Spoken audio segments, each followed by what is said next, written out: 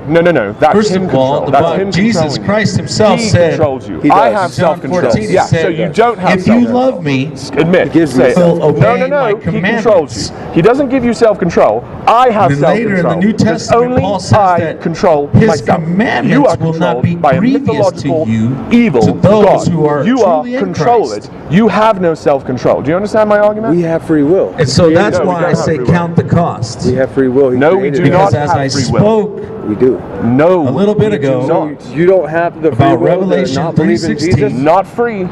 It's not. it says You have free will. man. No, we that have because merely you are will. neither hot nor It is cold, not free. It is I not will free. spew You don't thee out have of to my believe in mouth. Jesus. He says, You I have a wish choice. that you were What does this have to either do with what one. we were talking about? You're just jumping from It's point free to point. choice. You are Free will. lukewarm. You It is get not to free. choose. And I will It is spew will. thee out of my It mouth. is will, but it is And not so, free. Oh, here, let's cancel out the free. Again, right? Then let's, yeah. Okay, so don't do say you free will do you anymore. get to choose if you believe in Jesus? I or have a not? will. who are No. in need of Logic, Oh, you don't get to logic choose. dictates. I No, am You don't get to like choose. I You was, don't get like to I choose. still am. Logic dictates Do you your get belief. to choose whether you believe in math? There has to Yes, be I a do. point Oh, you where do? I do. When did you choose to believe in gotta math? change, I can right? reject You've got- math. There's Can you? hole that's I can in, reject math. Cool, what's hole 2 that's, plus 2? you know, Is it? emptiness that's inside. Is that right? And I promise you that the only you way sure? that that can be Okay. Go ahead, I'll show you an fulfilled example. Ask me a math is question. through Christ and Christ alone. What's the square root of 144? Before Christ, I could say what the square root of. Telling you I could guys. say the square root of 144 is 12, or I could say it's I 13. knew So of which one is it? Jesus, but I never, I did not I have clearly the love free will him to because, choose. like Do the you? Bible says, I did There is an not answer. I can- obey his commandments. I cannot believe. Right here, ladies and gentlemen, in So- about half an hour, street debate.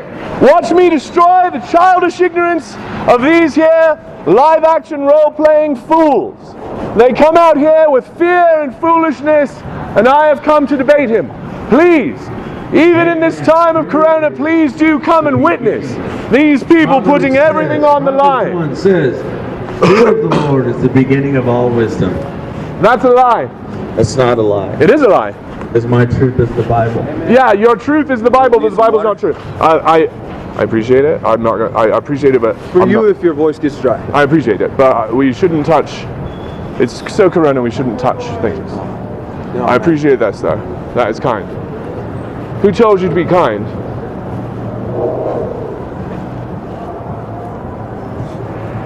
Street debate right here in about half an hour.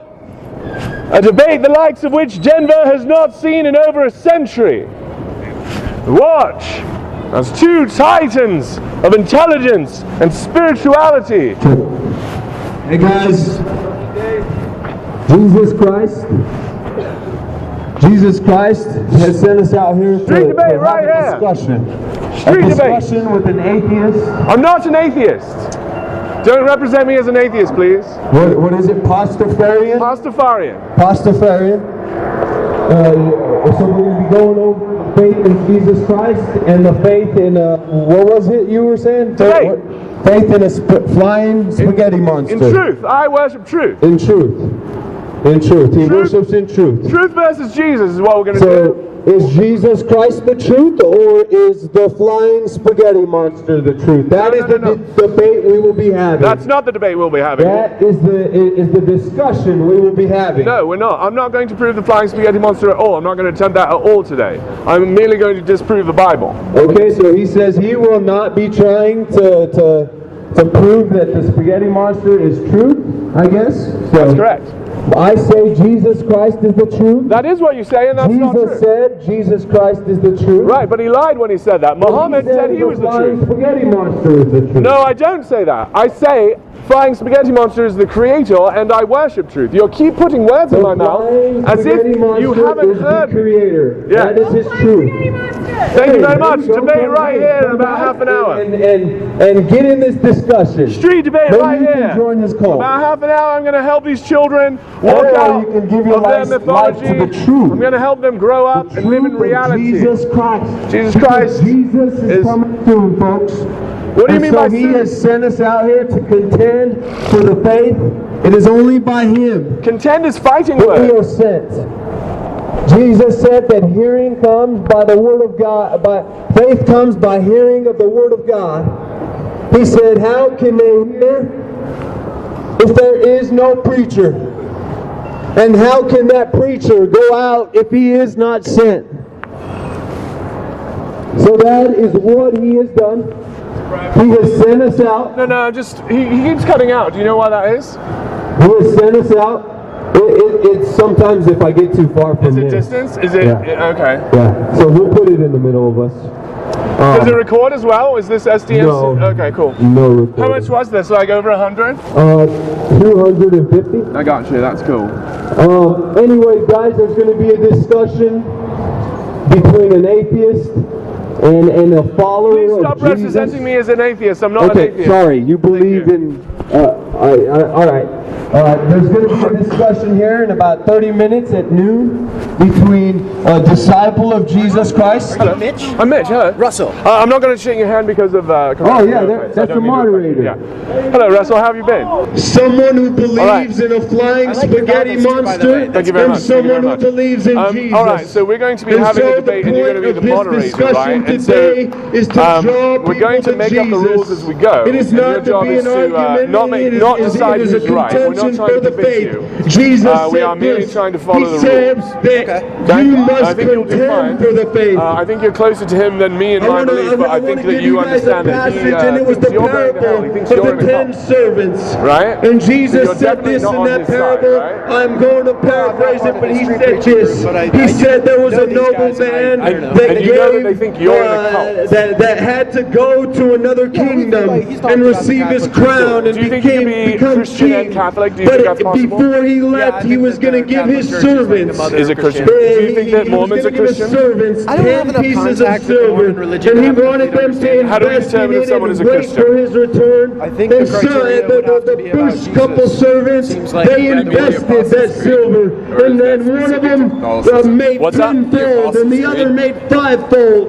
But there was one servant that kept when was that? silver and hid it. Not exactly He sure, kept but that it's silver and a hid statement of it. the faith. And when the right? king The came back Apostles' from that Creed. other kingdom, when he was crowned and when he was king and he returned to his servants, Cool, yeah, I he think you'll be a told great that moderator. servant, Are you okay that taking kept an hour and a half hid out of your that time for piece this of silver. nonsense? Yeah, we All to just bought 2 himself, hours kept on the it thing, safe, so- he said, I appreciate and hid it. your He told that effort. servant, Whenever you're ready, we can "You are start. no servant You of can take the mine." mic and you can And he introduce the told debate. the other servants, "Take that silver and give it to the servants that made 10 times that." And guys, the story and the point to this parable was this: is that if you are a believer in Christ, and you may be that servant right now as we speak, that is just keeping that gospel hidden, that is just keeping it safe, that is just thinking you're going to be fine as you're keeping this gospel hidden,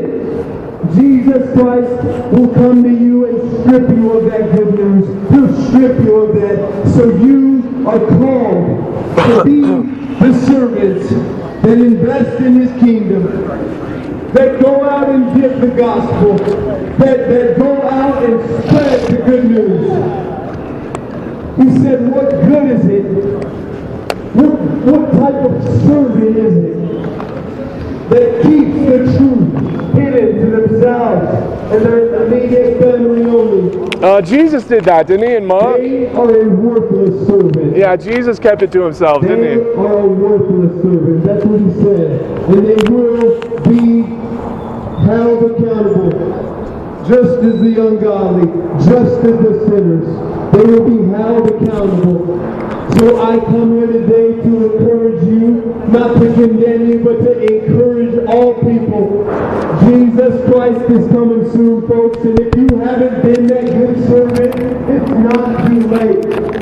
I know I used to be that worthless servant, hiding the gospel. I used to be all of the things that I speak about, so I understand where you guys are coming from. I understand where the ungodly are coming from. I understand where the sinners are coming from. I used to be all of it. I was a drug dealer. I was a womanizer. I stole food stamps from families for exchange for drugs. I went into families' houses and saw the children sitting there. And I still exchanged drugs for their food stamps. I saw the fridges empty and I still took their food stamps. So I am the worst out here. But I'm here to tell you today that Jesus Christ, he transforms. That is my proof of Jesus Christ. That's it? Jesus Christ transforms. I have many proofs. That's not very strong. I have many proofs. That's a It's pretty not weak just one. my experience, but it's the experience of Jesus, of billions of people across the world in all history. In all history. Even the old prophets of God spoke about Jesus. They spoke about Jesus before Jesus was born. Did they say his name? So, I'm here to tell you, it is not too late. It is not too late, folks. Street debate right here in about 15 minutes. I'm going to show these guys that they're fools. not too late. They've been Jesus listening to lies Christ. their whole life. He's the truth. It's time for them to wake up. Time for them to grow up. Time for them to worship The truth. Father, Worship reality. the Father gave His only begotten Mythology Son. has rotten our American friends' minds here. Only begotten Son, that whosoever It's time to help them wake. should believe in Him. Please do watch this upcoming debate. Everlasting The life. best debate Denver has seen Everlasting in life, over a folks. century. Street debate, folks. That is the gospel. The likes of which you will not soon forget. I'm about to debate these guys. Shall lose its sting. Reason is about to cause these guys to feel exactly like fools. Please watch me as I debate these guys for the next hour. I'm about to help these guys wake up Even though from they their die, ancient mythology. they shall live. Even though they die, they shall live. And so, folks, that's what we came out here today, is to preach the good news. I've got better news. Repentance. Hell's imaginary. Preach that Jesus Christ is coming, and He's not coming to be a sacrificial lamb again. Jesus Christ is coming to execute judgment. Jesus Christ is not only coming to execute judgment, but most importantly, Jesus Christ is coming back for His bride. Jesus Christ is coming back for those who are expecting for Him, those who are ready to go with Him. Jesus Christ Street debate right here. for professing In a half an hour, I'm going to debate these guys for 90 minutes. Help them wake up from the ancient mythology. He said, I go to prepare a place for you. The reason he said this is because back then in those days, the groomsmen, what he would do before him and his wife were officially consecrated, that what would happen is the groomsmen would go off and he would prepare a place for his soon-to-be bride. He would go off and find a job. He would go off and find a home. He would go off and prepare a place for his bride. And in the meantime, his bride would be waiting anxiously for him to return. In the meantime, his bride would be waiting expectantly. She would be ready to go off with him as soon as he would return. She would be excited with her mom and dad. All of them would be excited for the groomsmen to return.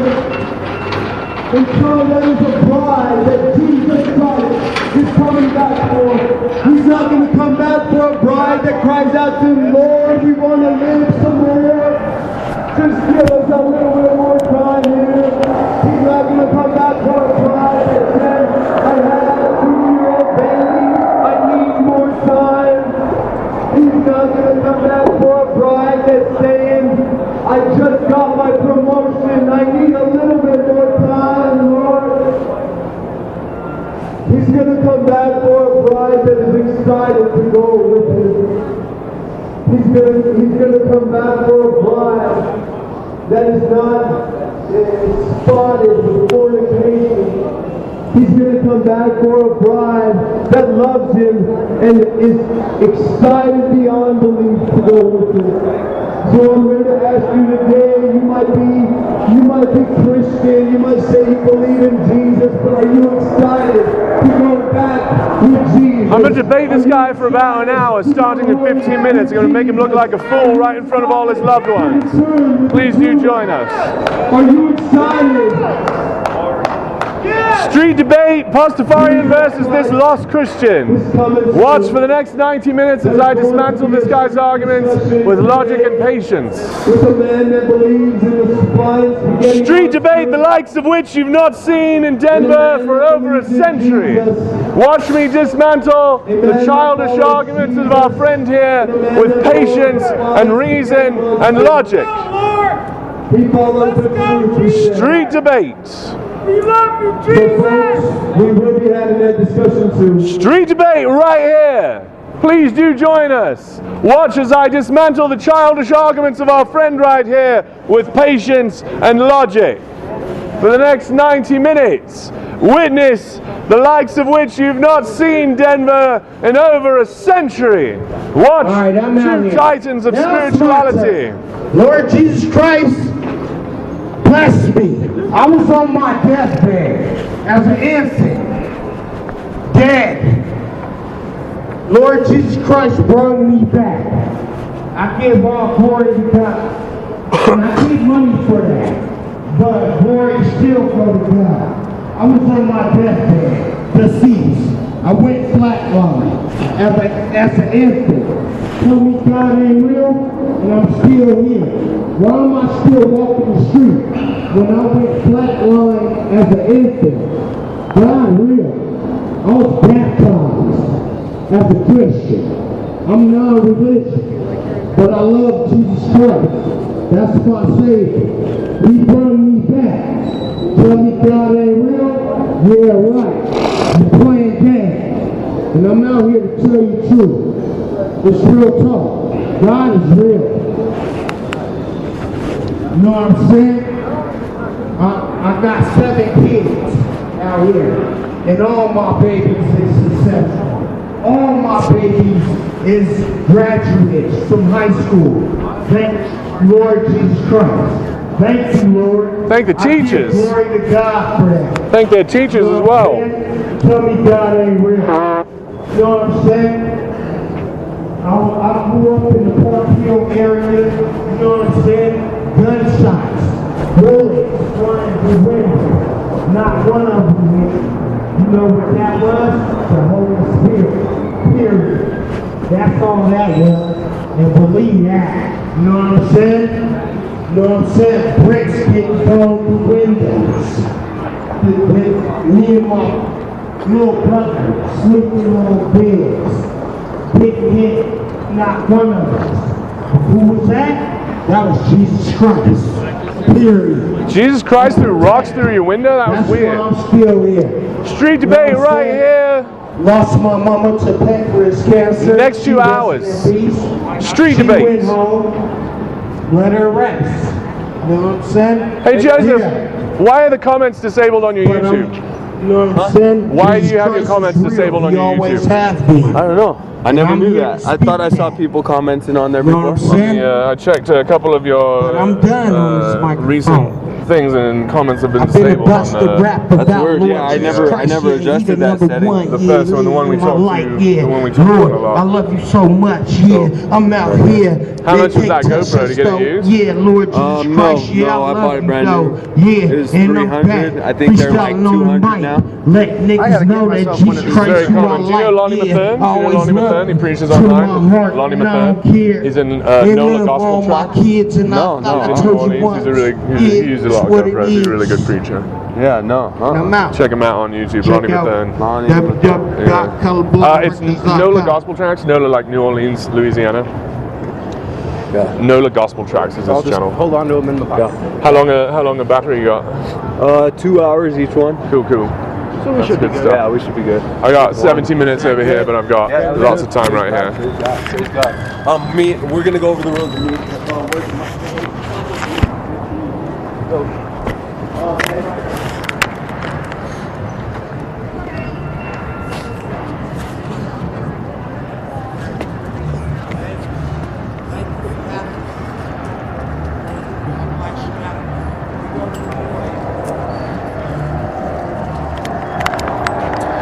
$50.49. Alright, so we've been discussing the rules. I say no rules. He says no rules. We just talk over each other and we yell at each other like that. I mean, there's no reason for that. So which rule would you like to propose? What I say, we're calling it a debate, so we just go by the rules of debate. What are the rules of debate as you understand them? I mean, we'll keep it very simple. You know, you get your time to speak. You can ask me questions. How much time do I get? You can ask me questions. We can start off with a minute. Okay, so we're going to trade time or we're going to trade answers? Ounces? Answers. Oh, so we'll each get a minute, right? He's going to have a timer on his phone. You can always give up your time as soon as you want with a question. If you ask me a question, then you give me, then that time automatically ends on your side and it comes to me so I can answer the question. But you cannot talk until my 1 minute's over, or if I, in likewise, ask you a question, then I have to be quiet at that moment and let you answer. So how do we know whose turn it is if it's going to go back and forth with the questions? How do we know whose time it is? So immediately when there's a question, the time is forfeited. Is that what you're proposing? Yes. Okay. And you let the other person answer. He gets that minute. And so if anyone begins to start talking over, he'll disrupt it. He might turn off that mic that's talking over the other. And then he'll say, we have to let him finish. And these are the rules you want for our debate? That's just the rules of a typical debate. No, those are not the rules of a typical street debate where we say no rules. These are the rules that you want. If it goes out of control, a debate is over. Cool. Well, was our debate last week out of control? That wasn't a debate. Was it out of control? That was not a debate. That was a out debate. of control. We debated. That was out of control. Cool. I disagree with both of your statements there. It was not out of control. No one touched each other. Neither of us was out of self-control. People were yelling. Yeah. That's not self-control. It is self-control. I controlled my volume such that it was yelling. Hey. Yeah? Talking over someone is not self-control. It is self-control. I controlled myself to talk over you when the things you were saying were nonsense. I controlled myself. Whatever you like to call it. Rudeness, whatever it is. Yeah. Would y'all be open to like maybe having time statements and then like a cross-examination period? He has a lot of expectations about the rules, and I just want him to be happy with the rules that he sets forward, and I want him to admit that they're his rules and not mine. They're my rules. Thank you. How many rules do you have? One, don't talk over each other. One, no yelling. You have 2 rules, correct? No, you can yell on your time. Cool, thank you. Your minute, you can yell. You can get as passionate as you want. But if I talk over you, you're going to cry like a baby and walk away. No. If it gets out of control, what do you mean by out of control? He's in control of it. If he says, I feel out of control, you walk away. And no, until then, if you start screaming, what he's going to do is he's going to shut off the mic. So if you feel like I'm out of control, you will leave. Is that correct? If you feel that I am out of control, you will leave. Out of control is speaking over one another. No, that's speaking over one another. That's not out of control. You are conflating ideas. That is disobeying the rules that I set forth. And the rules. Yes, your rule is no speaking over each other, and that's your one rule. Yes. Cool. When you come up with more rules, let the moderator know, and he'll moderate. Well, we went over more than one rule. We did, right? But you gave one up. There were 2 rules: be civilized, which I think was no yelling, and don't talk over each other. I never said don't yell. You said be civilized, which I interpreted as no yelling. Yeah, no, that's not yelling. Cool. So be civilized is your second rule. When you're on the mic. But your second rule is be civilized. I never said be civilized. So there's one rule. So no, we went over a few rules. Then what are the rules? Okay, what was the first rule? You don't want people talking over each other. Okay, that's your first rule. Okay, the second rule is you're on your time. Once you ask a question, it ends your time. Cool. And it forfeits your time, and then I immediately start my time. And those are your rules for this debate? They are. Cool. And what do you call those rules? Are those like standard street debate rules? Let's get on to the rules because there's more rules. There's a few more rules. Cool. You got a lot of hidden rules? Why don't we put them on the table? Cool. Well, why don't we get all of Joseph's rules on the table? So once it gets to a point where it's just screaming and it doesn't stop, the debate is over. I'm not going to say I won. I'm not going to say you won. I will walk off and I'll preach the gospel. And you won't preach the gospel during the debate? I am going to be preaching the gospel. Okay, so during the debate you're going to preach as well? Yeah. Okay, so... You're preaching, right? No, I'm debating you. But you're going to turn around and you're going to preach to the crowd and you're going to totally ignore me like you did last week. And you're going to walk away from my if you question. totally ignore the rules, that's The what rule? I'll be forced to, because I'm following his rules. He said, he has rules for debate? Are they written in the book? Why not don't of we open the debate, book? he has rules for his children. But for when they gives us debate? the rules Of the debate? for the best of But he doesn't have rules for this debate. You and I are coming to terms on the rules of this debate. We're not bringing Christ he has a rules. flatline rule. If someone just continues to argue and is not accepting, is heretical, walk away. If he don't accept you, walk away. All right, I have a rule. Don't dehumanize anyone. I won't dehumanize You anyone. dehumanized me twice last week. You've already done it once. How did I dehumanize You said I have a demon and you called me a swine. Do you agree? You say you having a demon is not dehumanizing. Yes, it is. No, it ain't. You're still a human. No. You're still human. Me saying I have the Holy Spirit, is that making me God? No. I have His Spirit inside me. That's not making me a God, though. That's not putting me on divine level. Calling me demonized is dehumanizing. Hey, Don't no, do it. It's not. It's the rules. The moderator will call you on it. I If you will keep not. doing it, I'll walk away. Do you I understand? will not say that. Understood. From my Also, don't call me a perspective, like swine. talking about demons is one thing, but calling swine is more insulting. Yeah. Yeah, and then Pearls I will. before swine, you can keep that in your I pocket. didn't call him that. Yes, you I did. said what I said to Yeah. my He said- brother Dominic. I said, Brother Dominic. Yeah. Jesus said not to cast your pearls before swine. Right. Not calling him swine. Yeah, he he said, did. Otherwise, Moderator. they will trample Wait, the pearls please, I'm talking and to the moderator. they will attack Cool. you. I know the verse. He knows the verse. Calling me a swine is dehumanizing you. Do you agree? Using that verse against me is dehumanizing you. Do you agree?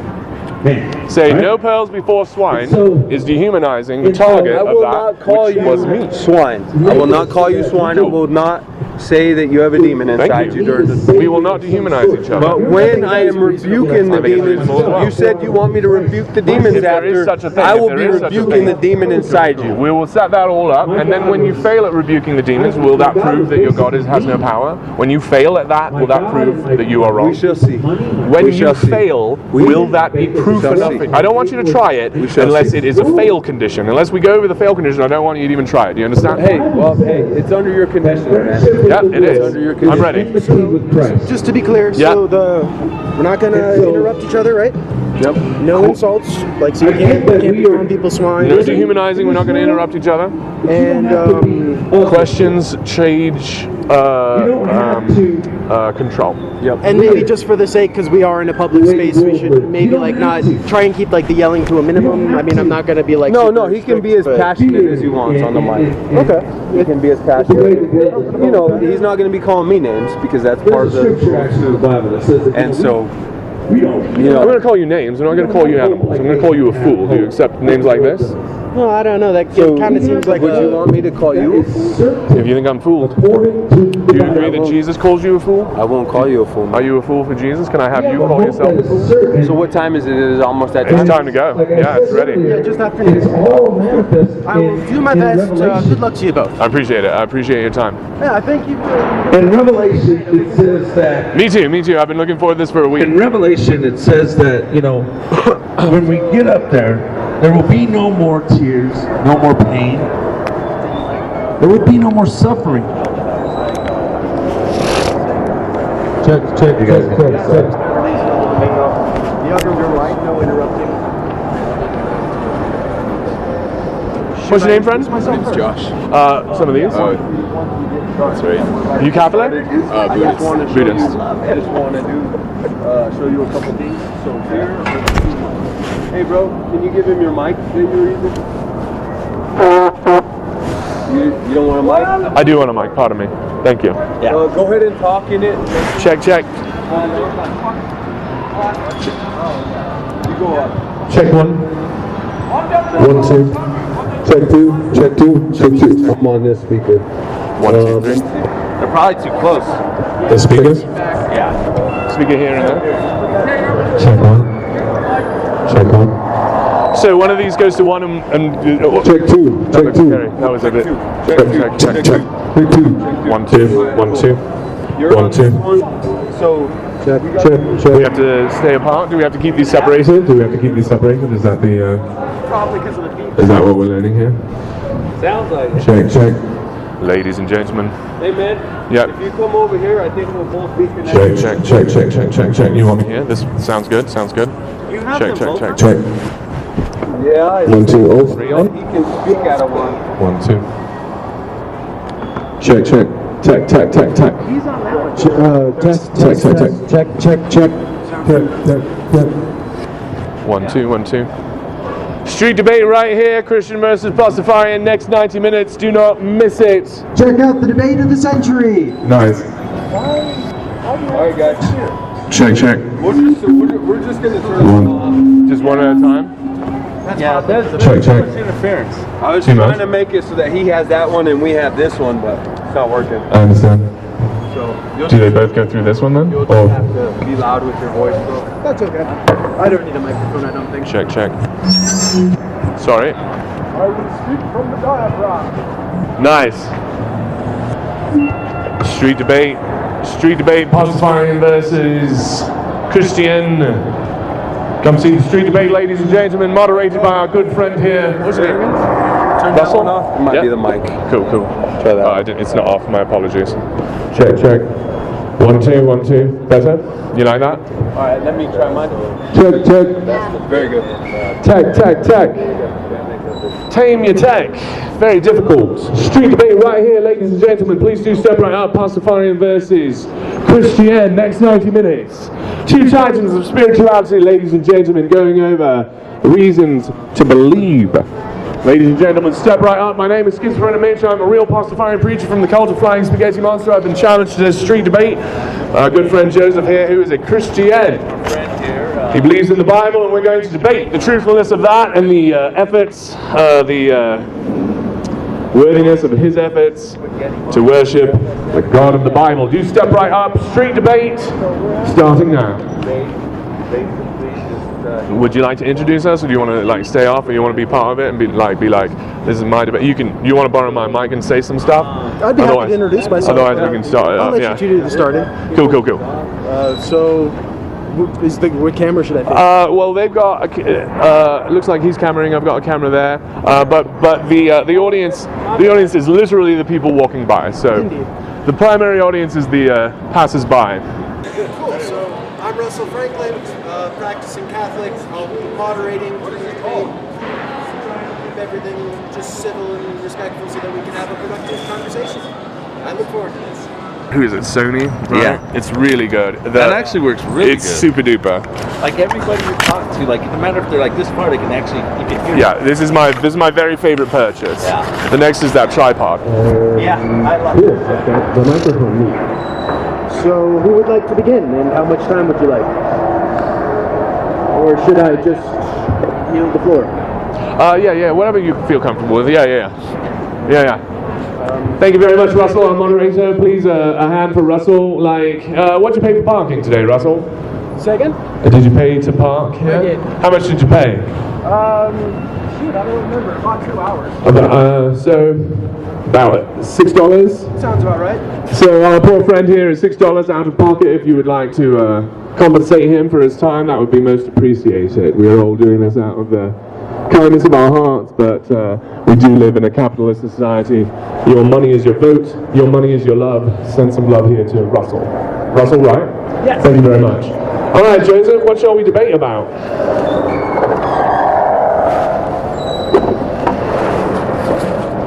So, we're here to just have a discussion about Jesus Christ.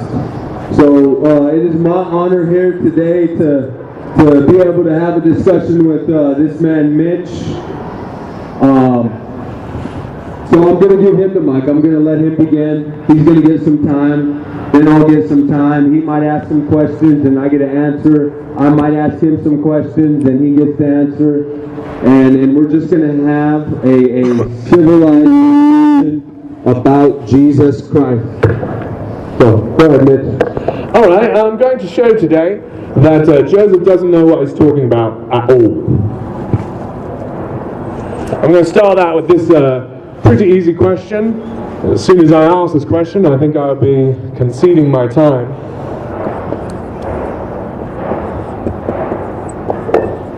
Question is this: who wrote the Bible? Who wrote the Bible? About 20 seconds. Okay, so who wrote the Bible? There are many authors of the Bible, the Word of God. Many authors.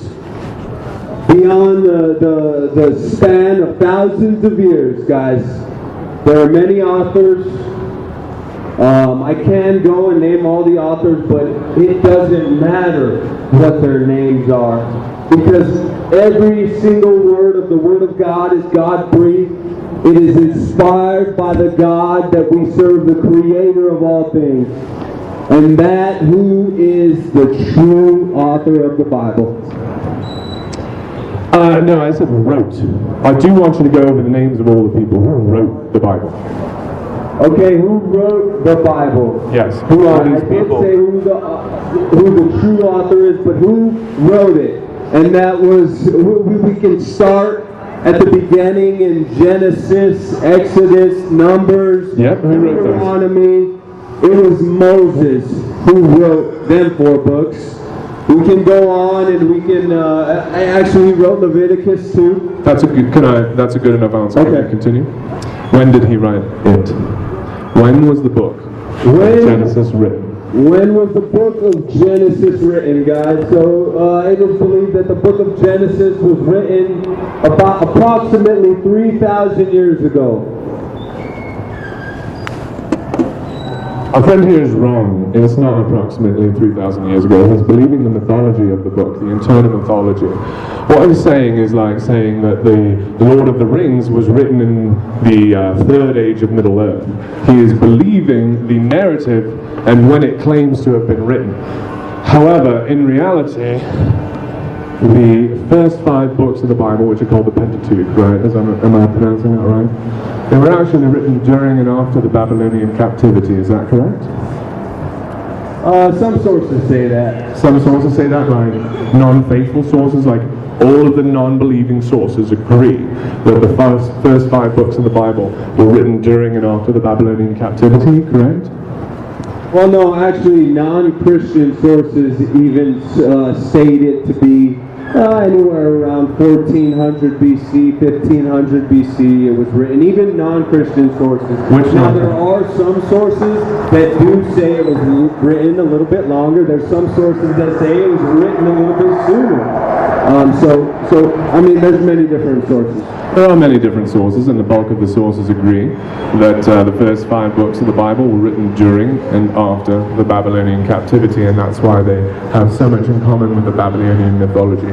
Do you agree that the myth of Noah did not enter the Hebrew canon until they were slaves in Babylon, and they borrowed that mythology from Babylon? Do you agree with that? I do not agree with that source. I agree with the many sources around the world. Even Scientology states that, you know, according to their carbon dating, that even and this is throughout all cultures of this entire earth, they all agree that there was a flood that flooded the entire earth. And those are non-Christian secular sources. These are Buddhists in their culture. These are Muslims in their culture. They all agree that there was a flood that flooded the entire earth. What do you mean by entire earth? I mean the entire earth. It was flooded. It rained 40 days and 40 nights, and it flooded the entire earth. And only Noah and his family were saved. 8 humans were alive. 8 humans were alive, Noah and his family. What year did that happen? It's believed... No. Not believed. What year? What year? I would say, so the book of Genesis was written in about, according to the sources that I've studied, Like Genesis. and the majority of sources. Not majority. Take that back. There is some sources that say, again, Majority is a sooner false or word. later. But so before Moses wrote the book of Genesis, I would say it was about 1,500 years before the book of Genesis, approximately 1,000 to 1,500 years. So the date of the flood is? I would say... Which 40 days did it rain? I would say 3,000 BC, somewhere around there. approximately. Why do all scientific communities disagree that there was a global flood during that year? Why do only religious sources claim that there was a global flood that year? Well, so there's not only religious sources. There's archaeology that suggests it. There's what are those called? The drawings of Egyptians. There's drawings all over all kinds of cultures that suggest there was a flood that flooded the whole earth. Hieroglyphics. What year were the languages confounded? What year were languages confounded? Yeah. I would say it was the days of Nimrod for sure. What year? Again, these years are approximations. I would say about 1,000, anywhere from 500 to 1,000 years after the flood. If I find languages older than that, does that disprove your mythology? What did I do with my pen? Did anybody see? Oh, here it is. My apologies. If we find languages older than you claim the Tower of Babel happened, does that disprove the mythology of Genesis? Well, you see, there was a language before. You said languages. Yeah. So languages, before the Tower of Babel, there was one language. And Only one language? excuse me? Only one? Only one. And so, if we find a language other than that only language we're talking about, that's older than you claim the languages were confounded, does that disprove the book of Genesis? And so, I'm going to answer this question here. There's a point in the Word of God in Jesus' time. He said that thinking they were becoming wise, they became fools. And so there's a lot of misinformation. He said Satan would deceive the whole world. He said the world would lie and sway with the wicked one. That's what Jesus said. And so, we can find many things. They say Earth is 5 billion years old. If we're going to trust them, then, you can trust them. My colleague wanted to know if it's okay for us to jump in. No objections? No, you're moderating it, absolutely. I had a question. Are you familiar with Graham Hancock? No. Okay, he's a researcher on ancient civilizations, and he does believe that there was some sort of event, I forget exactly how long ago, that caused antediluvian civilizations to be wiped out. Thank you.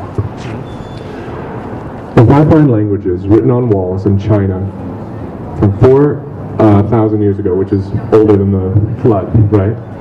If I go to the pyramids and see languages written on the walls, does that disprove the Tower of Babel myth? And so Egypt, we're talking about Egypt here, right? Egypt and China and Babylon and all these after languages. the Tower of Babel. The pyramids were after the Tower of Babel. What year was the Tower of Babel? So the Egyptian language came after. What year was the Tower of Babel? What year was the Tower of Babel? I think I already stated this. Approximately 500 to 1,000 years after the flood. And that would be the year. I said the flood is approximately 3 to 3,500 BC, so it would be anywhere from 25, the Tower of Babel, anywhere from 25 to 3,000 BC. And what year was the Great Pyramid of Giza built? According to man's knowledge, just as the Earth is 4.5 billion years, you can go ahead and tell me the answer to that. What year was it according to man's knowledge? 3,500 BC. Do you agree? Okay, so they say 3,500 BC. I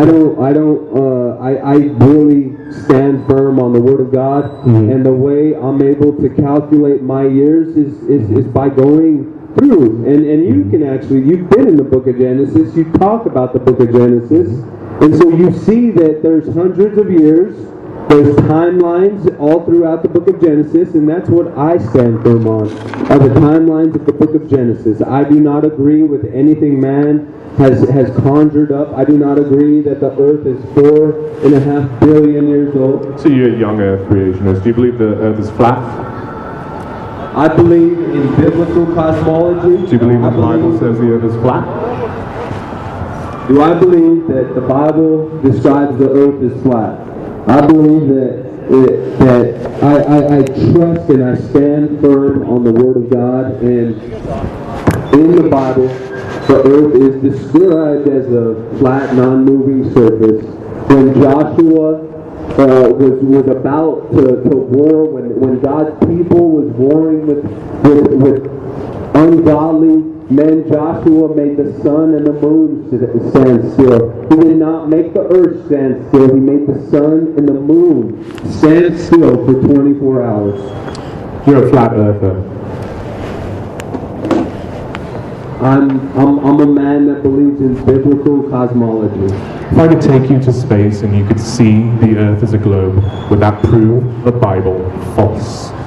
If you can take me into space and prove that the earth is a globe, you'd see it with your own eyes. I would believe that, hey, the earth is a globe, but that's asking impossibilities. Would that disprove the Bible? Because you cannot take me into space. That's impossible. Are you crazy? Can you do something for me, man? Prove Are that you sane exist. or prove to whom? Prove that you exist. To whom? For everybody here. Prove that you exist. And if I do, will I win the debate? Prove that you... And if I do I win? Okay, so... That's what I thought. Oh no, I'll let you continue on, man. On to the next. On to the next. I'm still busy with, if I can prove there's languages older than the Tower of Babel, does that disprove the Bible? I'm still busy with, if I take you in a rocket to the moon, and we turn around and look back, and you witness with your own eyes that this earth is a globe, will that disprove your so-called holy book? It will disprove. Will it disprove? Let me tell you what it will disprove. If you can take me to the moon and show me what you were saying, I will say yes. The earth is a globe. It's a ball shape. And it has contradicted what the Bible has claimed. I will not say that it contradicts what the Bible says. I will. So you claim here that this earth is flat, and you claim here that the Bible says so. Or if we prove it wrong, you're not going to be like, oh, you just proved the Bible wrong. I will say that you have showed me something that I may have misinterpreted in the Bible. Do you think there's something you may have misinterpreted in the Bible? It's not that big of a topic for me. My topic is Jesus Christ and Jesus Christ crucified. That's my topic. The shape of the earth is not a big topic for you. No, it's not. And you believe this earth is flat? Are we going to keep going over the same point? We are. We're going to keep going over the things, the crazy things you believe. I've answered. Because I've answered. I'm pointing out that you believe in mythology. How can I prove to a Muslim that the Quran is mythology? What tools would I use to prove it, aside from the Bible? I don't know. You tell me, man. You tell me. I can take the stories in them and prove them false. I think that would work. Do you? If you took their stories that Muhammad wrote about and proved that they were false? Yep. Yeah, sure. Why doesn't that count for Moses? What I'm saying is, if you took their stories and proved that they were false, then hey, I mean, they would say, I'm going to believe it anyway. I may have misunderstood something about the Quran, but I'm going to just stop believing it, that tiny part, and keep the rest of it. Just like you did. No, that's not what I do. That's what you just did. I said, what if you saw the earth? You'd be like, I guess I was wrong about that one tiny unimportant thing. I didn't say one tiny important thing. You said that the shape of the earth doesn't mean much to me, only Jesus is what I care about. The shape of the earth is not that important. Is that not what you said? I said that That is the topic that I preach, is Jesus Christ and Jesus Christ crucified. Yeah, but also Jesus Christ claiming this earth is flat. Do you preach that? I said I believe in biblical cosmology. Jesus didn't preach about the shape of the earth. He didn't? Like No. in the Old Testament, he didn't preach about the shape Okay, of I'm the earth talking and the about flatness of it? Jesus Christ. Cool, and Jesus Christ In the is the flesh. God of the Old You Testament? know Yahweh, you know Jehovah, Yeah, you yeah. know the Father, you Right, know right. the Son. And Elohim? So, like right, I right. said, And they're I the stated same? the truth.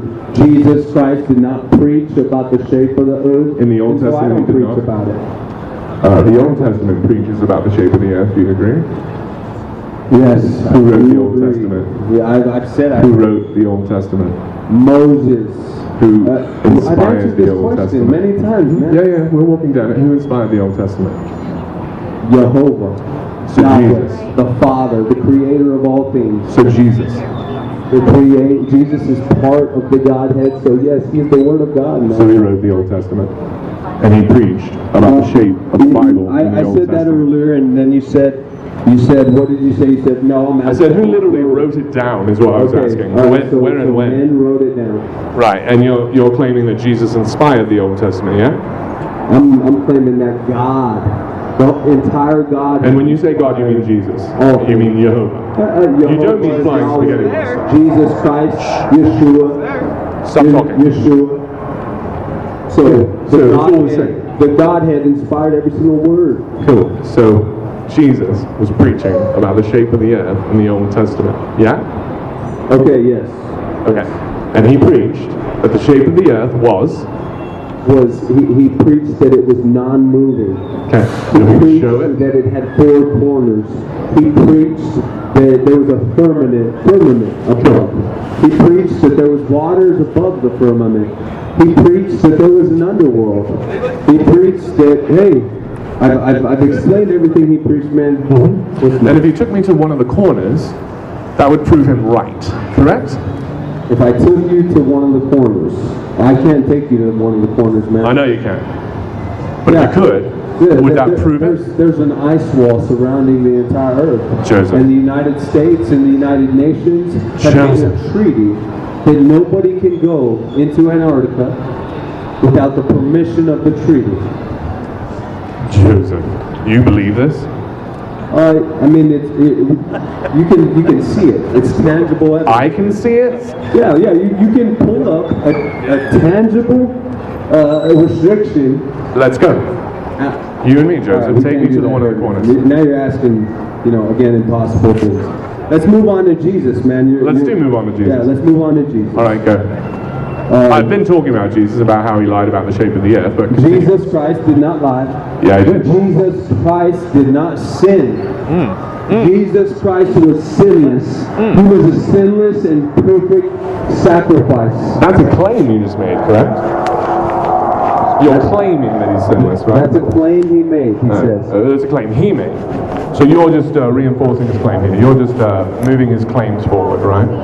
I'm not moving any claims of himself. He did not only claim it of himself, but also secular sources claimed it. Ungodly, unchristian sources claimed that Jesus was an upright man and Jesus did not sin. Jesus promoted peace. Jesus was a good teacher. That is ungodly and unchristian sources.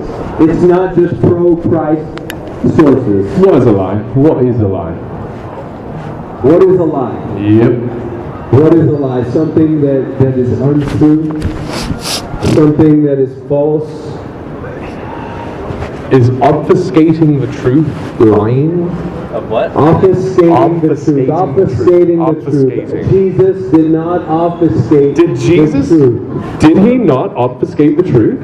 Jesus did not obfuscate the truth. And if I can find a verse where Jesus confesses to obfuscating the truth, will you stop worshipping Jesus? Show me a verse that Jesus obfuscated the truth. That was my question, Joseph. What was my question? You said if you can show me if Jesus obfuscated the truth, would I forsake Jesus? Answer the question. No. So if I showed you him lying, you still wouldn't forsake him. Okay. I answered that wrong, yes. So if I could show you him lying, if you found a verse where he said, I have hidden the truth from these people, you would stop worshipping him. And of course, when we look in your verse, we will look in the context. Because Jesus doesn't say he hid the truth. He showed the truth to all. He even broke down the truth.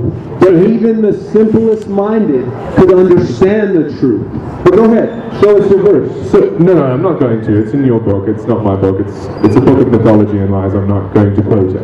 But you have confessed here that if you ever find a verse where Jesus says, I've hidden the truth, or I've lied to someone, or I haven't told someone the whole truth, that you'll immediately stop worshipping him. Correct?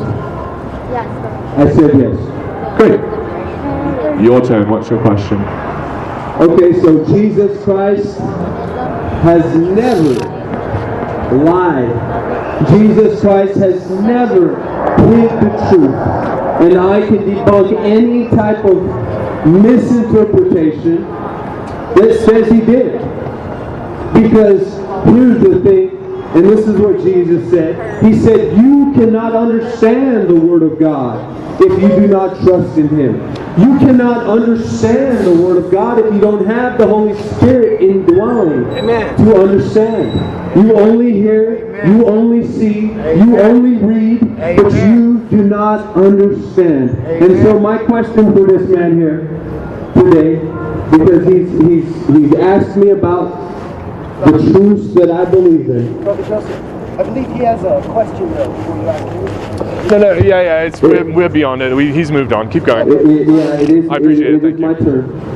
It's my belief that if I risk my life and give it to Christ, that I shall be with Him when His kingdom comes. I want to know what risk this man has taken on his beliefs. What happens in the beliefs and the system that he believes in if he worships his flying spaghetti monster? I don't worship. What does heaven look like for you, man? And Pastafarians? Heaven is imaginary. Okay, what does the afterlife look like for Pastafarians? There is nothing after life. So you just disappear? Just like the fire in the song. Okay, so that is his belief. He says he's a Pastafarian. He says he believes in the flying spaghetti monster, but I don't even understand that to be fully true. Because what I've found is that Pastafarians believe that the afterlife, and this is his religion, so I don't know if he's even in his religion or not. He claims to be, but Pastafarians claim that in their heaven, and they don't call it heaven, in their afterlife, by worshiping the truth, and he doesn't like calling it worship, but by following their truth, they are going to be in an afterlife of a stripper warehouse with beer volcanoes. And that's what the Pastafarians believe in. They believe that in the afterlife there'll be beer volcanoes and stripper warehouses. But yet they will speak of sexism preached in the Bible, which isn't preached. They will preach of sexism, but yet in their afterlife they have stripper warehouses. So I don't understand if he's a true Pastafarian. What's sexist about stripper factories? Nothing wrong with sex workers. Yeah, what's sexist about stripper factories? You're claiming that stripper factories are a sexist belief, is that correct? What's sexist about that? Stripper warehouses, and in their belief system, stripper warehouses, I do see the word women in stripper warehouses. I didn't see men. I didn't see men in the explanation. Is that right? Well, I guess it didn't rain far enough. There are men strippers. Do you not believe in men strippers? Do you think they don't exist? I believe in men strippers. Well, there you go. What's sexist about an afterlife where there are men and women strippers? I don't find any sexism there at all. Okay, so maybe in your book of Pastafarianism, there are men strippers too. But one of the Pastafarian books that I've looked up, it said there was women in stripper warehouses. It didn't say men. So I mean that was a little sexist to me. There are also men. Okay, so in the afterlife. Now there's an afterlife. No, there's not. There's a metaphor of the afterlife that we use to try to illuminate ideas to people who are lost like you. So people who believe in a flat earth. So is there a stripper warehouse somewhere involved? Not in reality. Is there a beer volcano somewhere involved? Metaphorically. Okay, all right, I understand that. So maybe that guy was being metaphorical. Yeah. Metaphorical. Yeah, like maybe Job was metaphorical. Was the book of Job metaphorical or was it literal? The book of Job was literal. Job was a real man that existed. He was a real man that existed before even Abraham. Is that right? Yeah, that's right. What year did Job live? Where is the land of Uz? Where's the land of what? Uz. I mean, there's different cities that had different names, and for instance, I mean, we have modern day Turkey. That was called man, I forget what it was called now. Oh, we're speaking about something else. Maybe you know, man. You know what modern day Turkey was called back then? Nope. Okay, well, anyways, there's cities that no longer carry the same name, and I mean, there's plenty of, there's a city of Babel in New York. It was the Tower of Babel in New York? I mean, if you see it that way, sure. Where was the Tower of Babel? It was somewhere in the Middle East. That's where all origin began with. No, origin began in Africa. I mean, you can consider it part of Africa. The Middle East? The Middle East. I can consider the Levant Africa because it's on this side of the Suez and that's kind of the border. Okay, but so at you those consider times, the Middle East at Africa. those times, there was not a name Africa. At those times, there was not a name Middle East. There were cities. They were called nations. And where was Uz? Which city was Uz? Where was Job from? You the land tell of me Uz. where the city of Uz was. In mythology, it's the same place as the city of Oz, and the same place as Hobbiton. Do you know where Hobbiton is? Not quite. It's in the Shire. That's right. Sure. Yeah. Okay. Mythology. Huh? Like us. Okay. So here's my question: does worshipping an evil god make a person more evil than they were before? Does worshiping an evil god make a person more evil than they were before? Yep. I mean, there's not deeds that make us evil. What truly makes us evil is it all began in the beginning, man. For one man sinned, and after that, all men inherited sin. So no, I disagree with that. All right, you can disagree. I was answering. Who was the first to sin? The first to sin? Yep. That was Eve. Eve was the first to sin? Eve was the first to sin. Out of all the things that existed, the very first sinner was Eve. Yes. Cool. The serpent was not sinning when he tempted Eve? No, the serpent was sin itself. So the serpent sinned first. The serpent was sin itself. You said who was the first person? Who was the first serpent wasn't a sin. So the serpent did not Who sin. was the first sinner? I would was the agree first with you that Satan was the first sinner. Satan was the first sinner, not Eve. But you said what person? I answered what person. I believe I asked who sinned first. No, you said who was the first person? Who was the first sinner, I think is what I asked. Okay. Maybe I misinterpreted your question. So, but we've changed our answer. Well, the answer to the question who is the first sinner is Satan, yeah? Yes. Who created Satan? That would be God. Why did God create a sinner? He created Satan Yep. with the same free will that he's created us with, man. We don't have free It was will. his most beautiful creation. Satan is his most beautiful creation. Satan was our Lord Jehovah. It was Yahshua's most beautiful creation. Did your God know that Satan was going to sin when he created him? He did know. Why did he choose to create a sinner if he didn't want sin around? The same way he has created us, because he believes in us and he is rooting. And I tell you now, in the war in heaven that went on, Tell me about that war. our Lord God was rooting for even Satan to change his mind. And it was rooting, and I can guarantee you the Lord even tried to intervene. But he knew it was pointless. He knew it was pointless to intervene. He wanted him to, but he knew he wouldn't because he saw the future, right? Question again? So you're claiming that your creator created an evil thing, but wanted it to not be evil. Is that right? He created a being that had free will. And for most of the time that Satan was there, he was good. Was he? What did he do that was good? He was the leader of all angels. Satan was the leader of all. He was the anointed angel. He was the chief angel, the most beautiful angel of all heaven. Just like he was created to be. Just like he was created with his beautiful instruments. He was intended Satan to was be that. created with his instruments that he played, and that was part of his creation. And that was his intent? Mind if I answer, Bill? Mind if I give? I do, I mind. Don't answer. You're not part of this. Thanks, though. You want to debate next week? Be here. Okay. Your God created Satan by choice, correct? Who chose to create Satan? Oh my gosh, I turned the I already answered that question. So your God chose to create Satan. Yes. He knew Satan was going to sin. He knew Satan was going to tempt Eve. He knew this whole thing was going to go down. And he chose to create Satan anyway, yeah?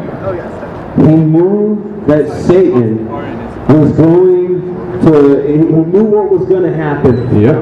But he also knew he had free will. But he doesn't. To choose not to. But he doesn't, because he knew that he still would. rooting for him to choose not to. And I can guarantee you this. You guarantee me something. You know, this is, I can guarantee you that just like the Lord intervenes in our lives every day, just as the Lord speaks to us every day, even when we are sinning, even as we killed him, he forgave us and spoke and asked the Father forgiveness and speaking, even as he spoke to me as I was a drug dealer. Jesus spoke to me as I was a drug dealer. He called out to me as I was a drug dealer. He called out to me as I was a womanizer, and he still called me. Because Jesus Christ, he loves me. He loves every single person out here, and he said he will call out to all. It would all count on who will answer.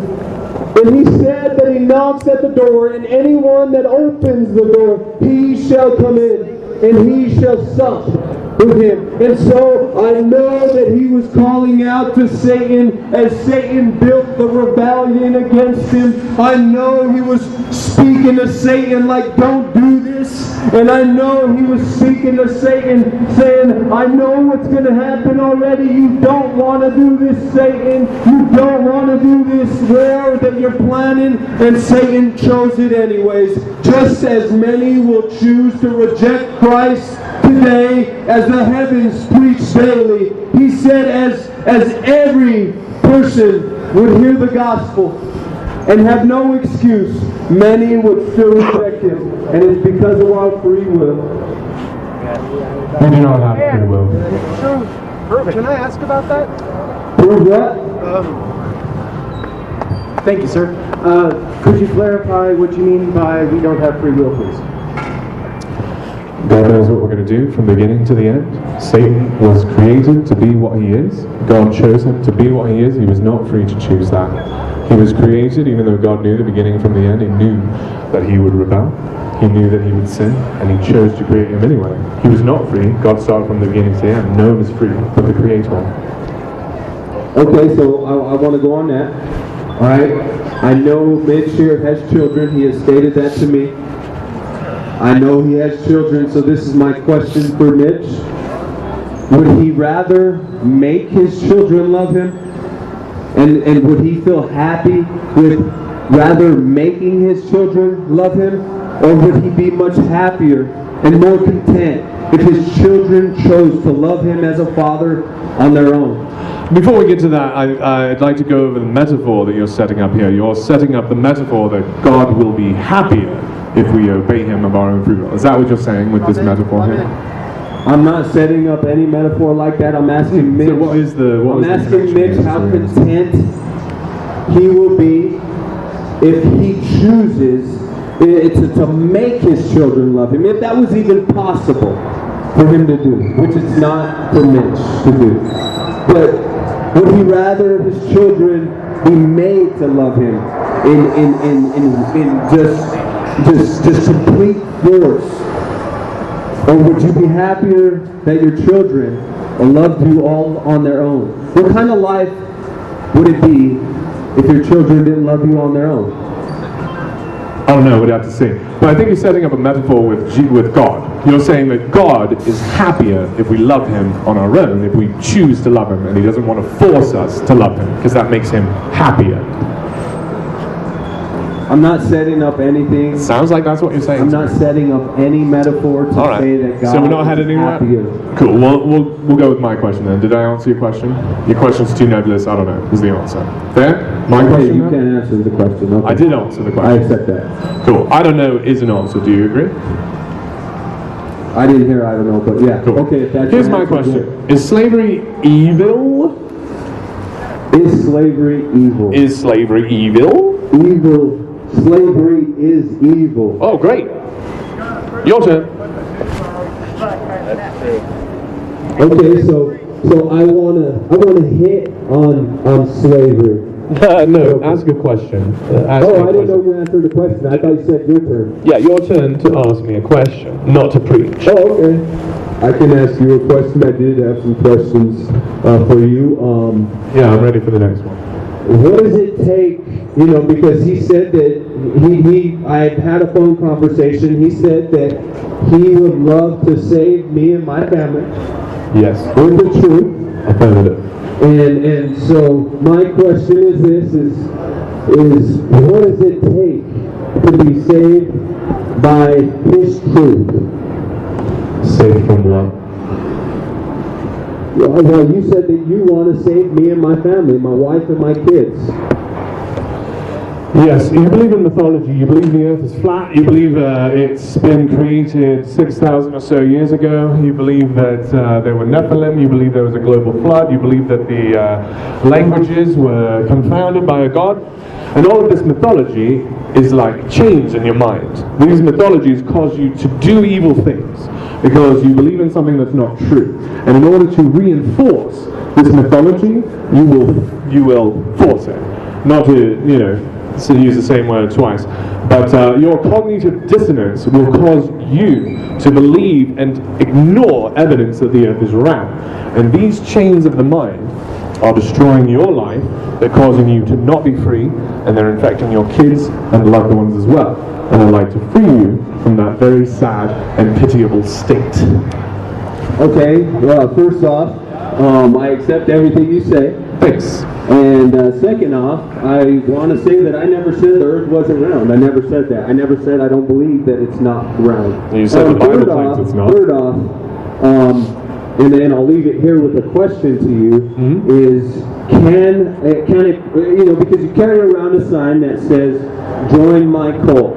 So, can I be saved without joining your cult? What do you mean by saved? I mean the saved that you stated that you want to save me and my family. Then the answer is yes. So I can be saved without joining the cult. Affirmative. What do you have to do? This is another question. It's my turn. What's the first thing that you have to do to join Pastafarianism? You have to want to. What's the second thing? Is it my question yet? Which is free will, right? No, it's not free. It's You say just you have to will. want to. Okay, so choosing. We'll just keep it at that. Choosing and will. We'll call will choosing. And we won't He use the doesn't word like free. calling it free will, It's not free. so we'll just call it will. If you want. Okay. So what's the second thing? After wanting to join your cult, what do we got to do? Nothing. So you don't have to, and this is what kind of puzzles me, because he says he's a Pastafarian. He says that he believes in the flying spaghetti monster. No, I don't say that. I say the creator is a flying spaghetti monster. I don't say I believe. Okay, so he believes the creator No, is I a don't flying say I believe spaghetti it. monster. You're misrepresenting me. I don't say believe. Okay, So do you believe that the flying spaghetti monster is the creator? No. Okay. Hey, that's what I've studied on Pastafarians and their religion. His cult, that's what I've studied about his cult. And don't trust me, look up the cult for yourself. Yeah, don't trust me. The dog shop because I don't believe he's even in the cult that he claims to be. Oh my goodness. Here are my credentials, signed by Prophet Bobby Henderson. Is this good enough? Yeah. I don't believe that you're in the cult you claim to be. Where are your credentials? My credentials are right in my pocket too, man. Please do share them. Okay. Same here. Credentials. Yes. My name. Did you make that? Did you make that? My name, my number. And you made that? Yes, I did. I didn't make it. So under your authority, you do this? Do I what? Under your own authority, you do this? Where is your credentials? Under whose authority do you preach these lies? I preach for Jesus Christ. He So, said, the Bible- how is he sent? How does he go out and preach if he isn't sent? So your credentials are the Bible? I'm pretty what?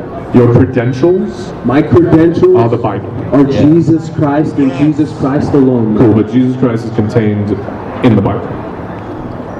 I mean, at least we have some texts. I have some historical texts that I can believe in. But see, Pastafarians have zero historical texts. They think that they're able to just write their own texts. See, so my beliefs go off of many historical texts, and not only pro-Christ texts, but also secular texts. Name one also secular other text religions that you use. historical texts. I mean, because You use other religions' historical texts. You use the Quran. even the Quran speaks about Jesus. Unfortunately, I mean, Does it speak truly? even the Quran speaks about Jesus. That's That what it proves says true. his existence. Does it? Even, I mean, Gandhi spoke about Jesus Christ. Because he saw him? That's a non-Christian source. Is it? Okay. Okay, let me go on to the next. There were Romans that Name one. hated Jesus, that were atheists. They believed in many gods. They hated Jesus or they hated There was Christians? Roman historical writers that wrote about Jesus. That wrote about Jesus or wrote about Christians? There was about Jesus. Did you want me to give you their name? Yep. There's a book called, what is it called? It's called The History of the... No, there was a man named Tacitus. Tacitus? He wrote a book about... What year did Tacitus write the book? He wrote in his book about Jesus. And what year There did was Tacitus... a Jewish man, very old. I mean, he wrote between 47 AD and 100 AD. That's a big window. During those years, that was right after Jesus Christ. Okay, right he was after. Jewish. What was his name? His faith hated Jesus And Christ. his name was? His faith killed Jesus Christ. And his name was... And that was another What was his name? non-Christian His historical name? writer that And his- wrote about Jesus. His name was Flavius Josephus. Josephus. What was Josephus' job before he wrote? I mean, I don't. You tell us, man. He was a soldier. You tell us. Are you afraid to say I don't know? You tell us. I just did. Are you afraid to say I don't know? I didn't hear you. He was a soldier. Did anybody He else was a hear me soldier. say he was a soldier? Well, you said it so fast, and I didn't hear you. Because you don't listen to me. I'm listening. That's what I'm here to do. Except I said it so fast that you didn't hear me because you weren't listening. Here's my next question. Is homophobia evil? All right. So, Before we go on, can I ask another question? Yeah. So, do you both agree that Jesus was a historical fiction? No. That was just... okay, so don't believe me or my words. Look it up for yourself. I mean, everybody out here now has a smartphone. On your own time, all you got to do is say, type in Google, ask Siri, say, hey Siri, show me some examples and show me evidence of non-Christian historical sources that spoke about Jesus' existence. Let's speak about Christianity's existence.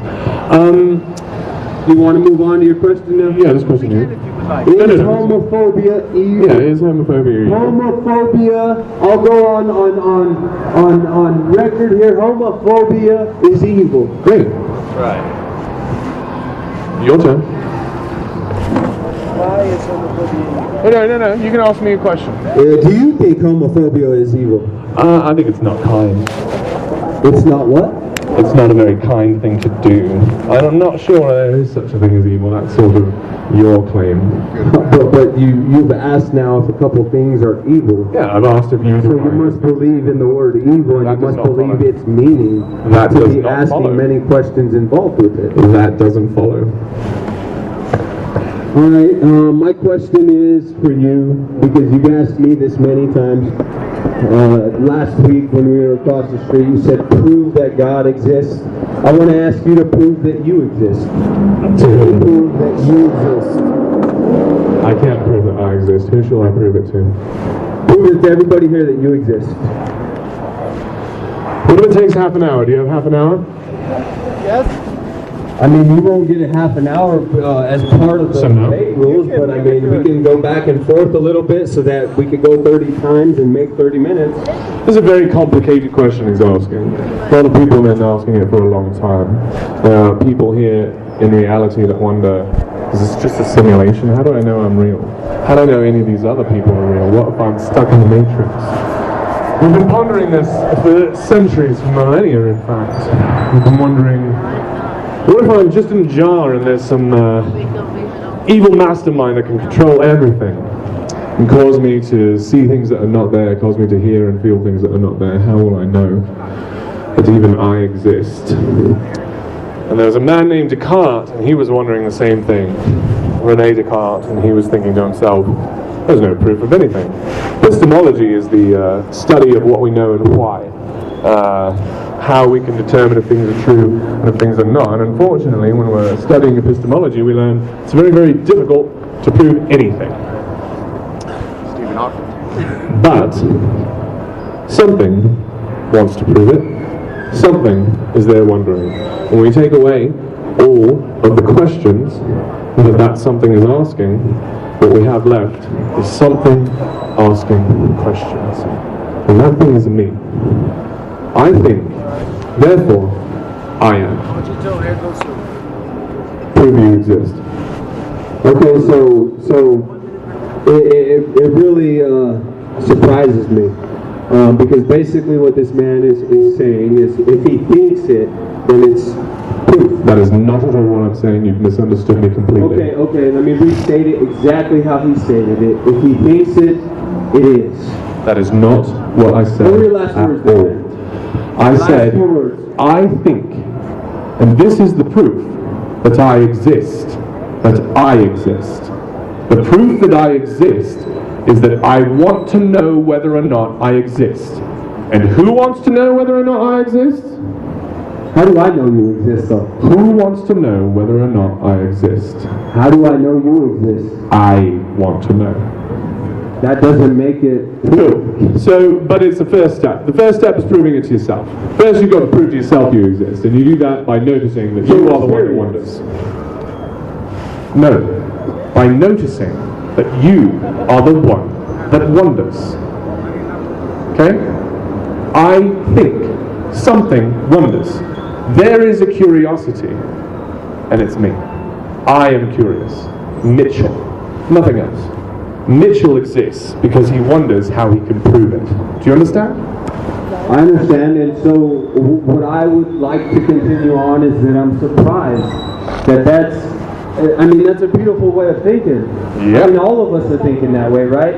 But you see, what really surprises me is that Mitch here can have that curiosity, right? He can have that urge to wonder, like he was saying, but yet he looks around him. He looks around everywhere. He looks in, day out, and he sees the order, the perfect order. He sees that the birds are even fed. And all of the birds? And he sees that everything has order. We can't call a bus coming down this road a plane because it's not a plane. It has order. We can't call that door over there that has a keyhole. We can't call that door the keyhole. No, the keyhole's the keyhole and the door's the door. There's order. It's not just we can think. Are you proving you exist And right that's now? what that is. So I'm proving that everything here has an originator. Who how did you originate? Where did you come from, Mitch? My Because mother I don't and father understand. had sexual- I don't even know if you exist right now. You have still yet to prove that you exist. To you. What you said is that Well, okay. since you think you exist, and since you think you have wonders and questions and curiosity, that means he exists. But I still don't know if this man exists or not. Like he said, I don't know if any of us exist here. I mean, that's what this train of incorrect. You know thinking you gets exist. us. That's what this train of thinking gets us. Go ahead, Mitch. You know you exist. Do I know that I No. My claim is, against what you just said, you know you exist. I know that I exist, Yes. but I don't know if you exist. Correct. And the first step toward that is proving to myself that I exist, which I've done. Yeah? I've asked you, Right here? you said, who do I prove that I exist? I said, prove to everybody here that you exist. And the first step- Here's the thing, he just can't because it's silly. No, I can't. I know I've told you it exist. takes half an hour. Everyone out here knows that they exist. Yeah, But now they this do. man here is still yet to prove that he exists. I agree. And No. he calls me to prove that my God exists. No, I didn't. Well, look around. Look around you. I didn't ask you The to prove God heavens exists. preach daily. That was not my Creation question. preaches daily. You're just preaching. Jesus said there would This be is not no the thing. man that would have an excuse because the heavens preach daily of existence. I mean, how smart of it would be, how smart of it would it be of me to say that this man's very good-looking vest with a little chain hanging off of it has no creator. That vest has no designer. How smart of that would be of me? I mean, how smart would that be? It Are you would done? be smart. Go ahead, man. Yeah. Cool. That preaching had nothing to do with our conversation. You just took like 2 minutes to just preach, yeah? I didn't take 2 minutes. He would have stopped. Cool. So, that was not an answer to any of my questions, and that was not part of an answer to any of your questions, right? That was just you preaching, yeah? That was me speaking of existence. And Right, that but was not me- answering any of the That was questions me a little bit. asking you to prove that To you prove that I exist, because which you I've still said. haven't did it. I haven't said that I've done it. I've said I've proved that I exist to myself. I've said this whole endeavor will take quite a lot of time. It's a whole book. It takes half an hour, and we're on step 1. And step 1 is prove to yourself that you exist. Do you agree that that's step 1 to proving that everything exists? I mean, you got to restate that question as. Cool. I'm on step 1 of a very, very complicated question. You're pretending that I've not answered it yet, as if I don't have an answer. But we are in the very, very preliminary efforts of this answer, and you're being very defensive, and you're taking minutes to just preach about nonsense. Well, no, even you have admitted that you haven't proved your existence. To myself, That's I all have. I'm saying.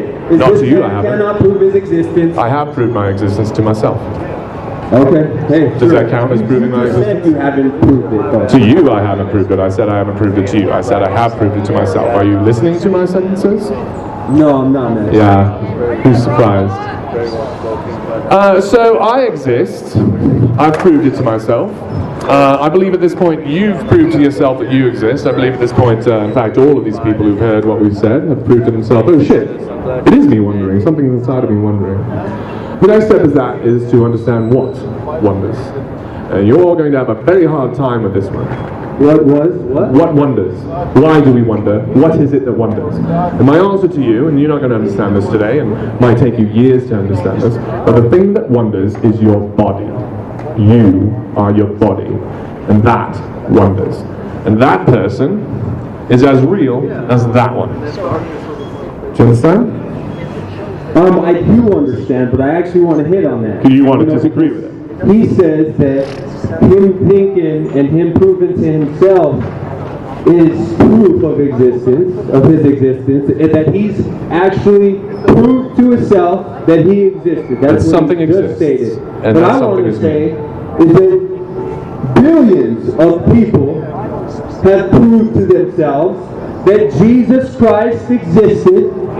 Billions of people on this earth have witnessed the miracles of Jesus Christ, and This is not that's an answer to a besides all of the witnesses. Just preaching. All of the witnesses. I mean, there's a courthouse right there, right? In the court of law, how is one indicted? How is one proven guilty? And that's by witnesses. And in that courtroom, All it takes is one witness to prove a man guilty. That's all it takes. That's potentially all it takes in each courtroom. But I tell you now, the case for Christ, the case of proving Christ, there was hundreds, thousands of eyewitnesses. There was 500 people who saw Jesus Christ resurrected. There were 4 Gospels that were written by the followers who walked with Jesus Christ. And their testimonies, their statements, like we write statements in a court case, there were 4 men who wrote statements. Before we continue, I still have confusion because existence is such a nebulous subject. Where were you going with that?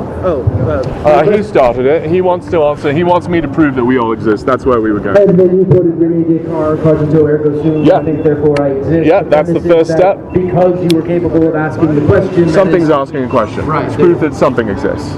And then we go from there, and we go, and it's a half hour, and it's an answer to his question. And I just take my minute, man. Yeah, to preach. So you've asked me to answer a question. I'm trying to as fast as possible, and you'll take minutes and minutes and minutes to just preach nonsense.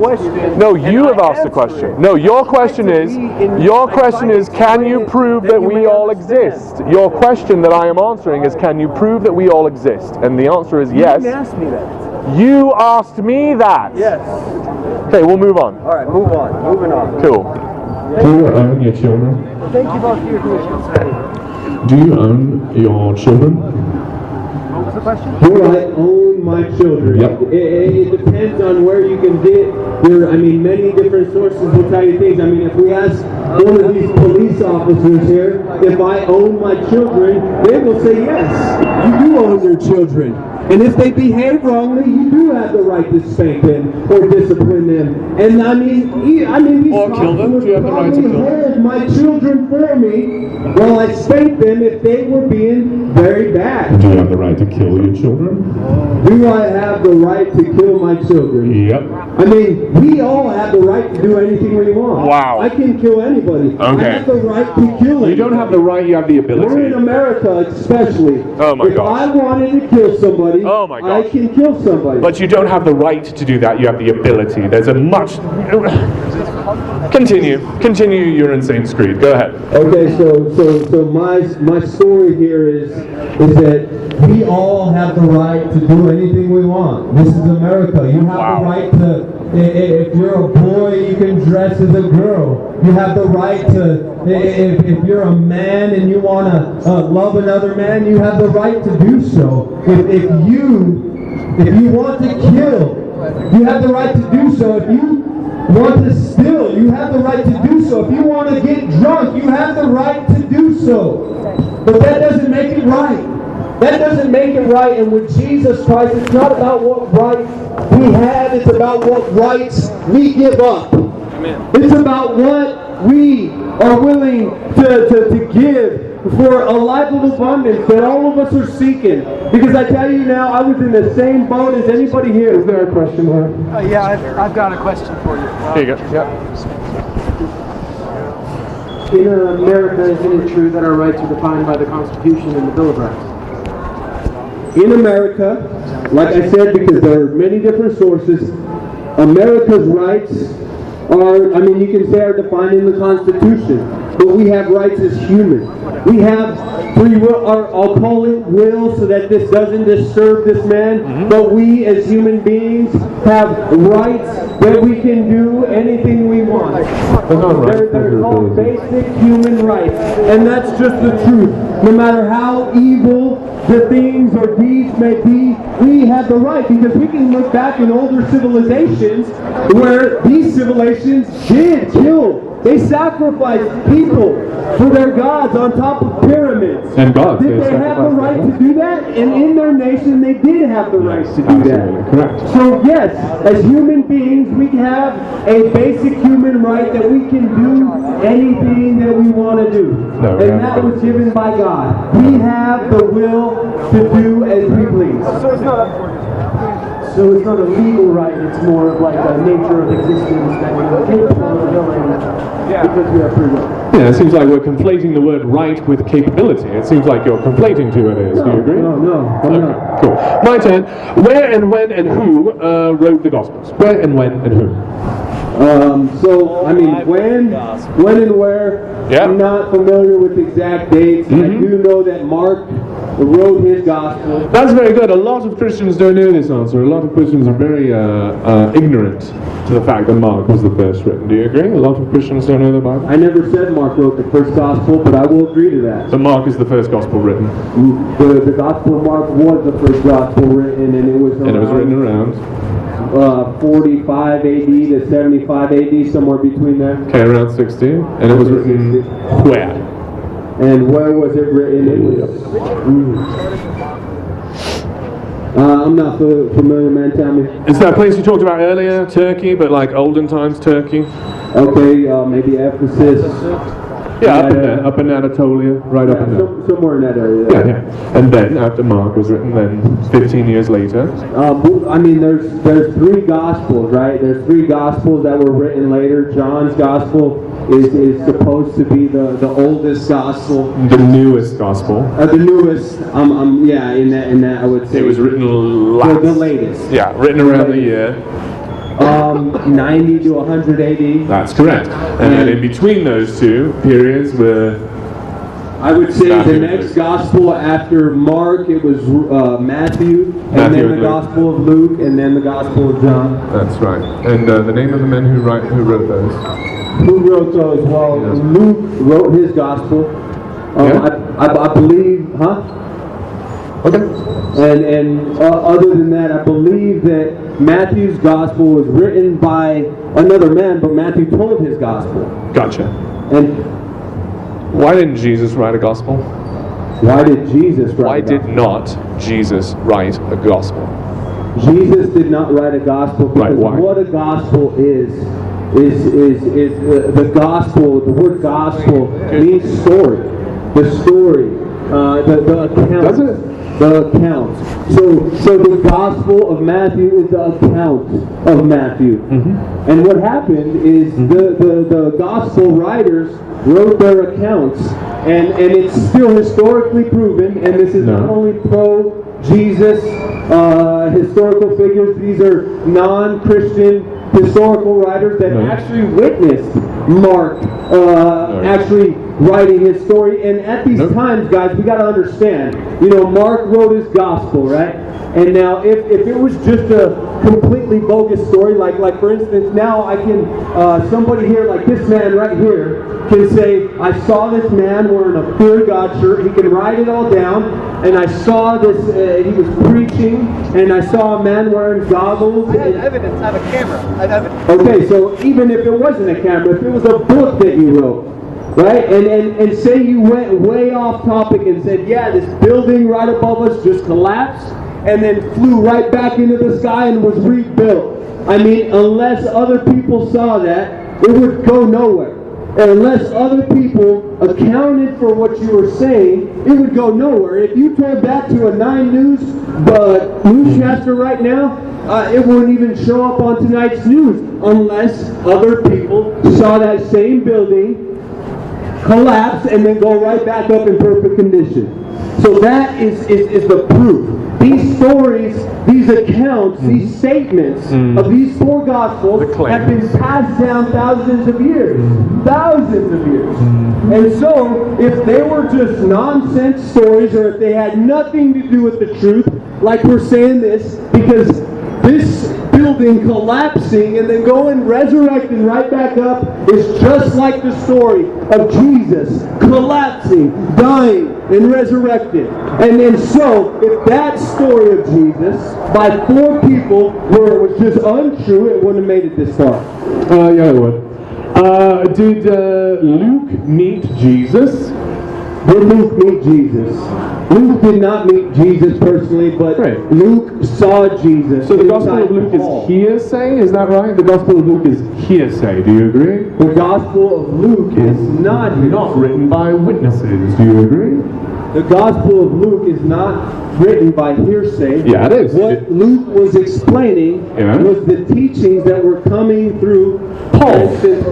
Right, did Paul see Jesus resurrected? Did he see him die and come back? Did Paul witness that?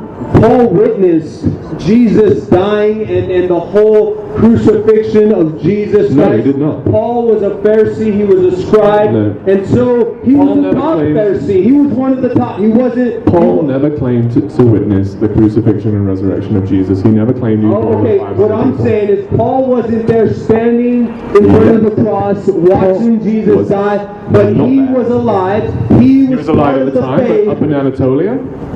Where was Paul when Jesus died? Paul was being a zealot for the Jewish religion, In Anatolia? the synagogue of Satan. In Anatolia? Where was he during Jesus' life? If you say Anatolia, so be it. Was that where he was? Because that's where he preached a lot. So was that where he was when Jesus lived? He was training to be a Pharisee and a scribe. Okay. It wasn't. Where? Jerusalem? No, it was. So Paul never met Jesus. Paul did meet Jesus. When did Paul meet After Jesus? When did Paul meet read- Jesus? Let me tell you. Yeah. Paul said that after Yeah. Jesus, Paul knew that Jesus Did he was see him? crucified.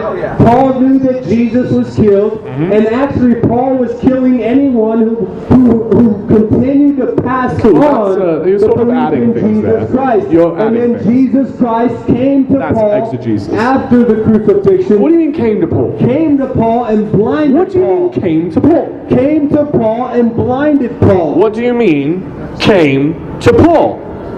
He shone before Paul. Okay, so Paul saw a vision. No.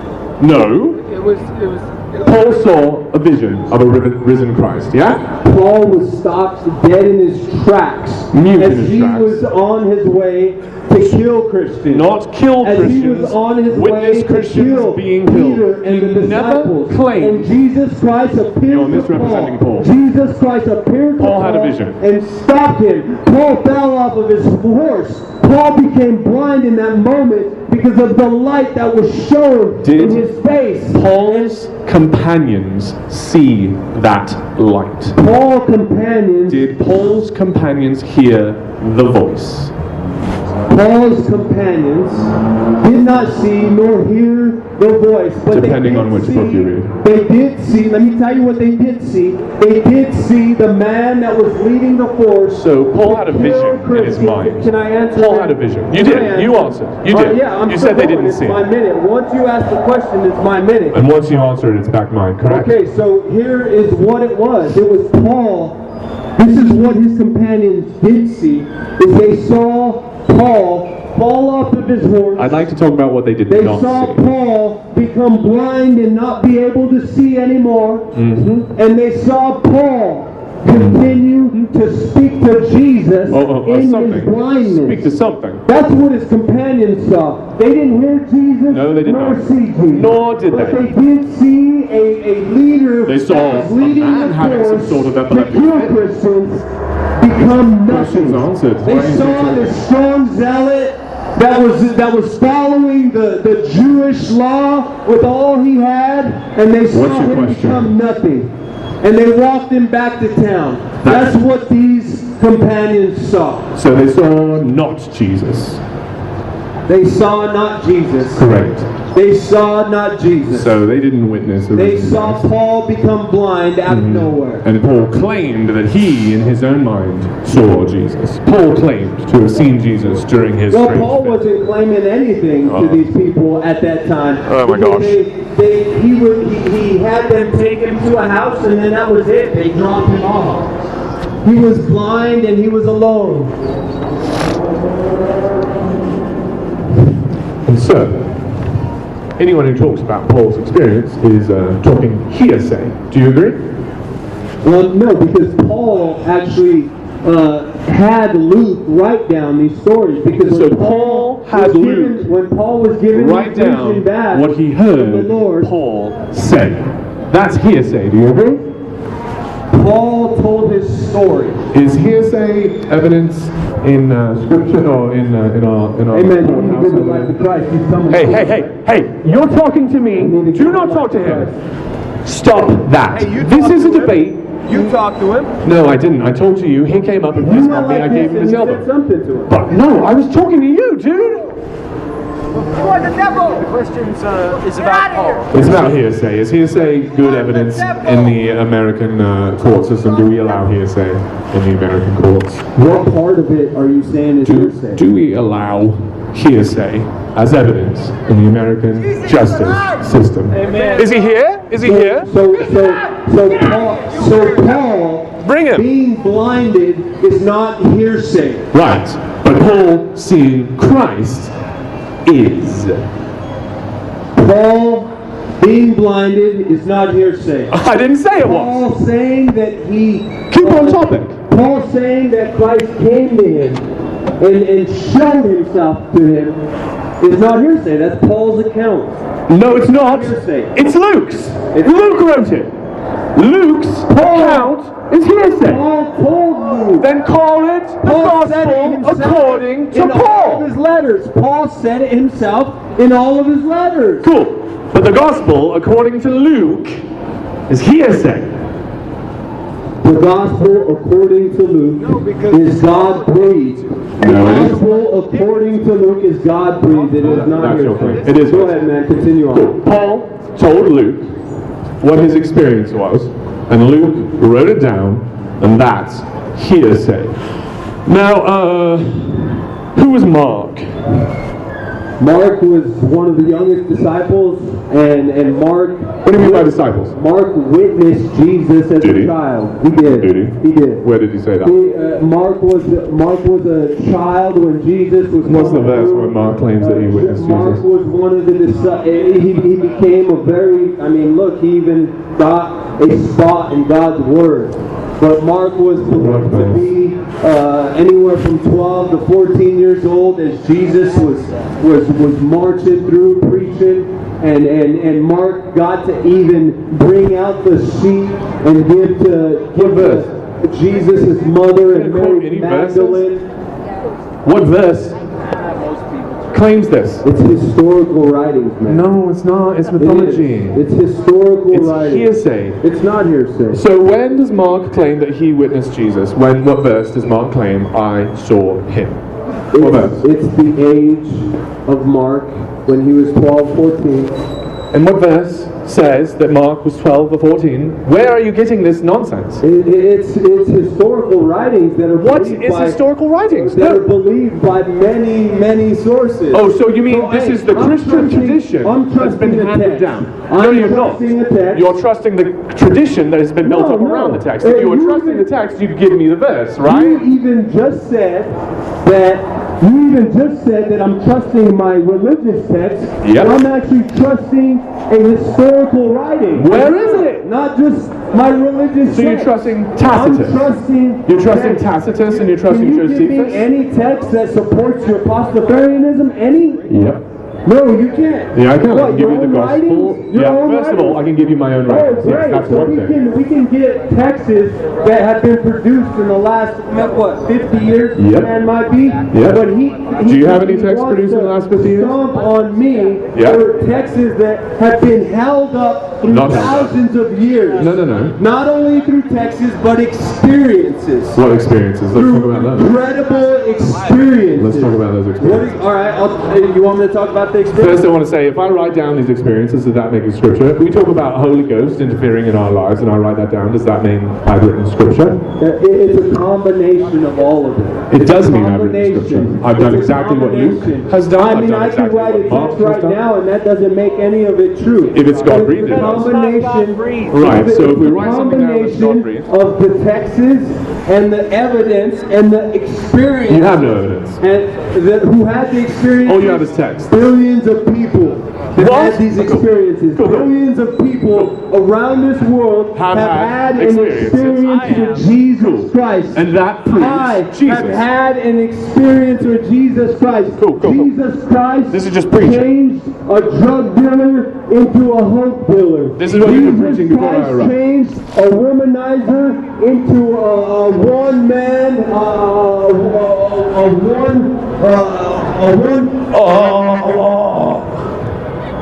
Is it my turn yet? Go ahead, man.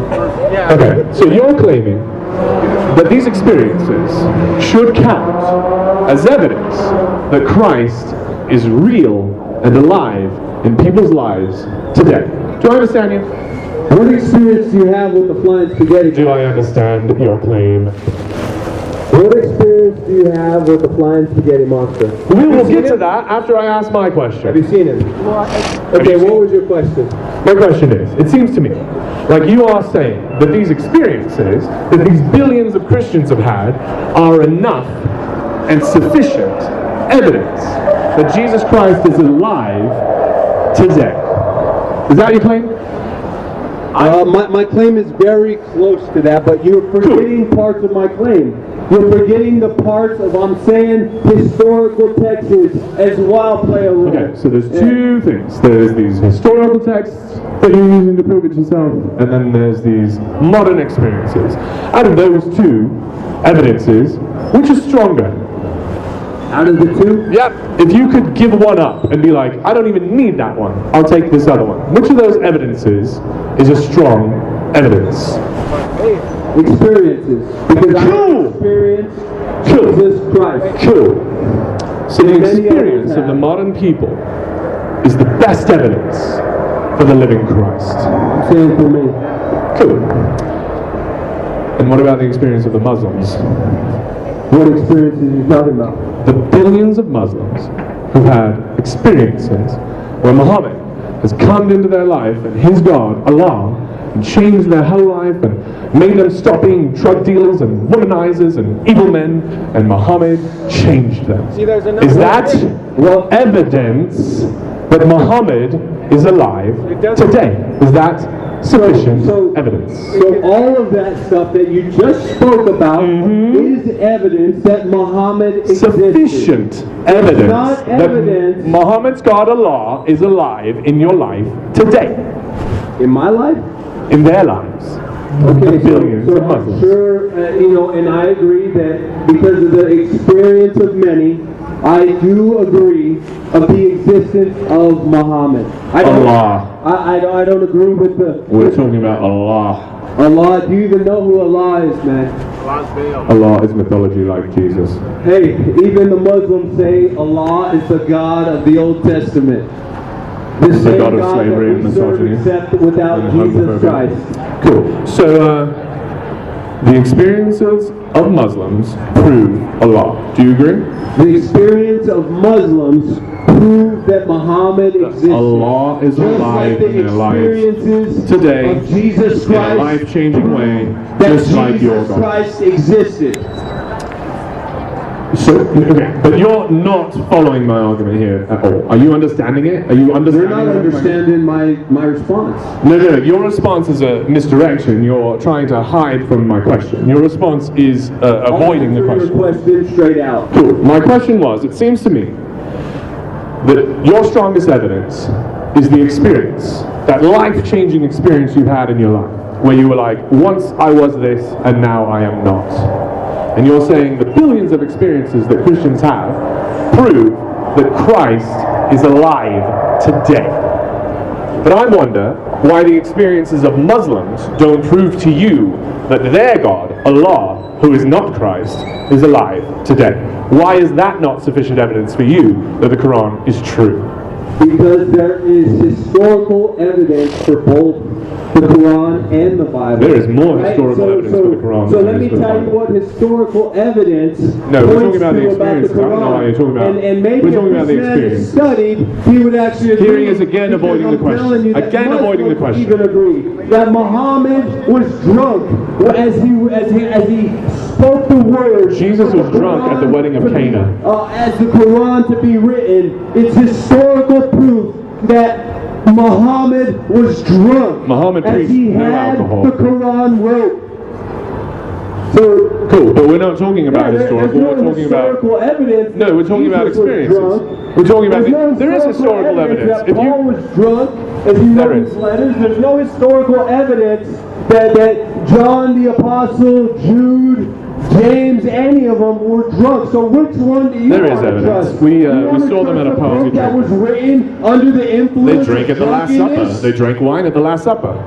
Yeah, you don't even understand that story, man. Oh, okay, well, why don't you explain it to me? Yeah, you've seen my teaching, so you understand what Did they I'm drink talking about. alcoholic wine? Did they drink alcohol? Did they drink alcoholic wine Did at the they wedding drink at Cana or the alcoholic Last wine Supper? at the Last Supper? Or the wedding at Cana, or the wedding at The Cana. disciples did not drink alcoholic wine at the Last Supper in each and every gospel. It doesn't have the word wine. What word is that? The fruit of the vine. Oh, no, it doesn't. And It so, says wine. the fruit O-I-N-O-S. of the vine was grape juice. No. Because they didn't have high C punch. Cool. They didn't have Pepsi. So if we go they back to didn't the have Greek- Mountain Dew. They didn't have, no. They had grape juice. So why is he talking They about had Mountain grape Dew? juice or water. They had fermented grape juice And he's or explaining it with lies. unfermented grape juice. Cool. They say O-I-N-O-S. The Greek word is winos. Are you saying that's the fruit of the vine? O-I-N-O-S? O-I-N-O-S. What that means, and anybody can smart Google it real Yep. quick. Ask Google what that word oinos means Yep.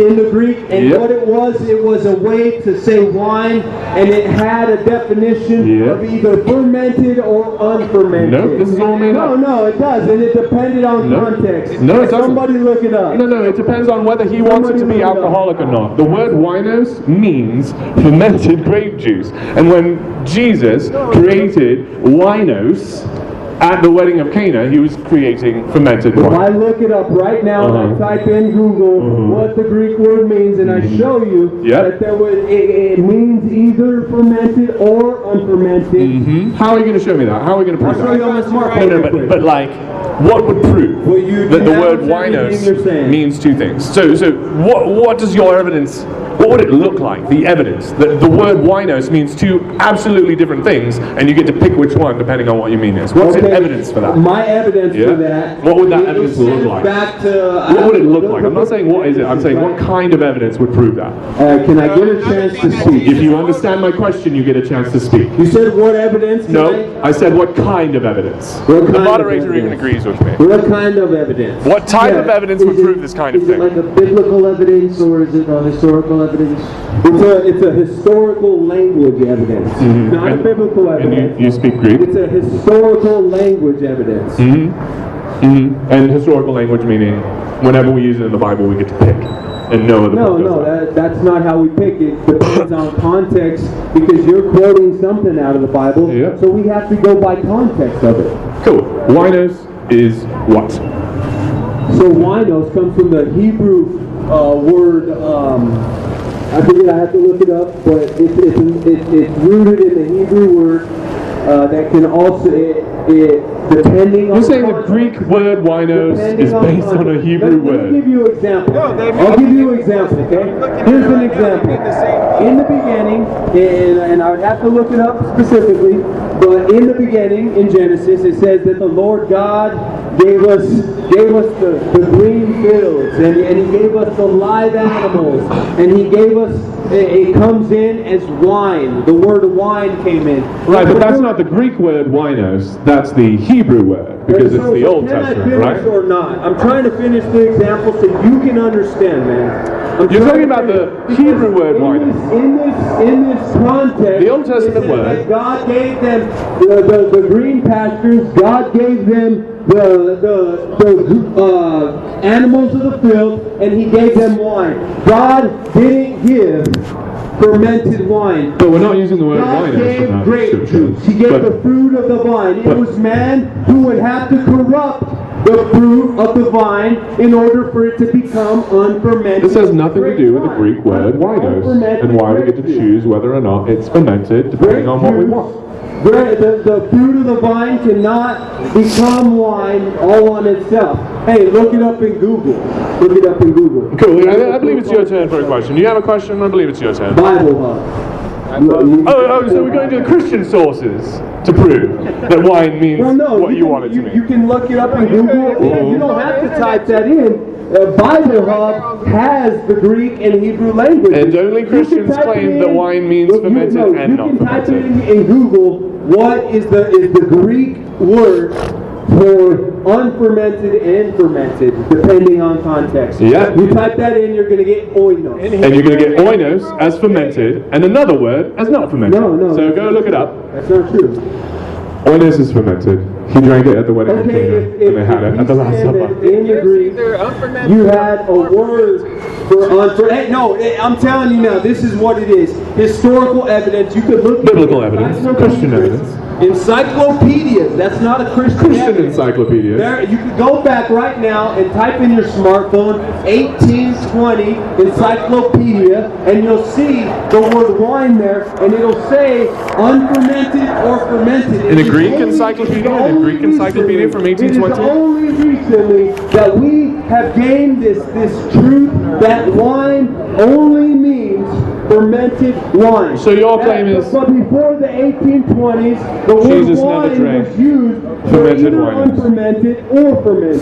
So your claim is that Jesus never drank fermented winos. That's your claim. My point is, Your in the claim. four Gospels, my claim is that in the four Gospels, it doesn't say at the Last Supper they drank fermented wine. It does say they drank winos. They drank the fruit of the vine. It says they drank oinos. And at the wedding of Cana, that he created oinos. It doesn't. That was You're his lying. miracle at You're Cana. lying. It says fruit of the vine. It says oinos. The word wine isn't even in that passage. In the word wedding wine- of Cana? Huh? At the wedding of Cana. At the wedding of Cana. We were just The talking word about wine. the Last Supper. Cool. I'm talking about both. Because Jesus created Oh no, the you oinos. can't talk about both because Okay, the cool. word wine Well, then let's is not talk about the Last Supper. Let's just talk about the word wedding of wine Cana. was not used in the Last Supper. Was it used at the wedding of Cana? Yes, it was. Great. So Jesus created oinos out of water. He created oinos. And that was his Used first as miracle. Fermented or And why did he do that miracle? Huh? Why did he do that miracle? Who caused him to do that miracle? Who caused him to do Yeah, that? who asked him for that miracle?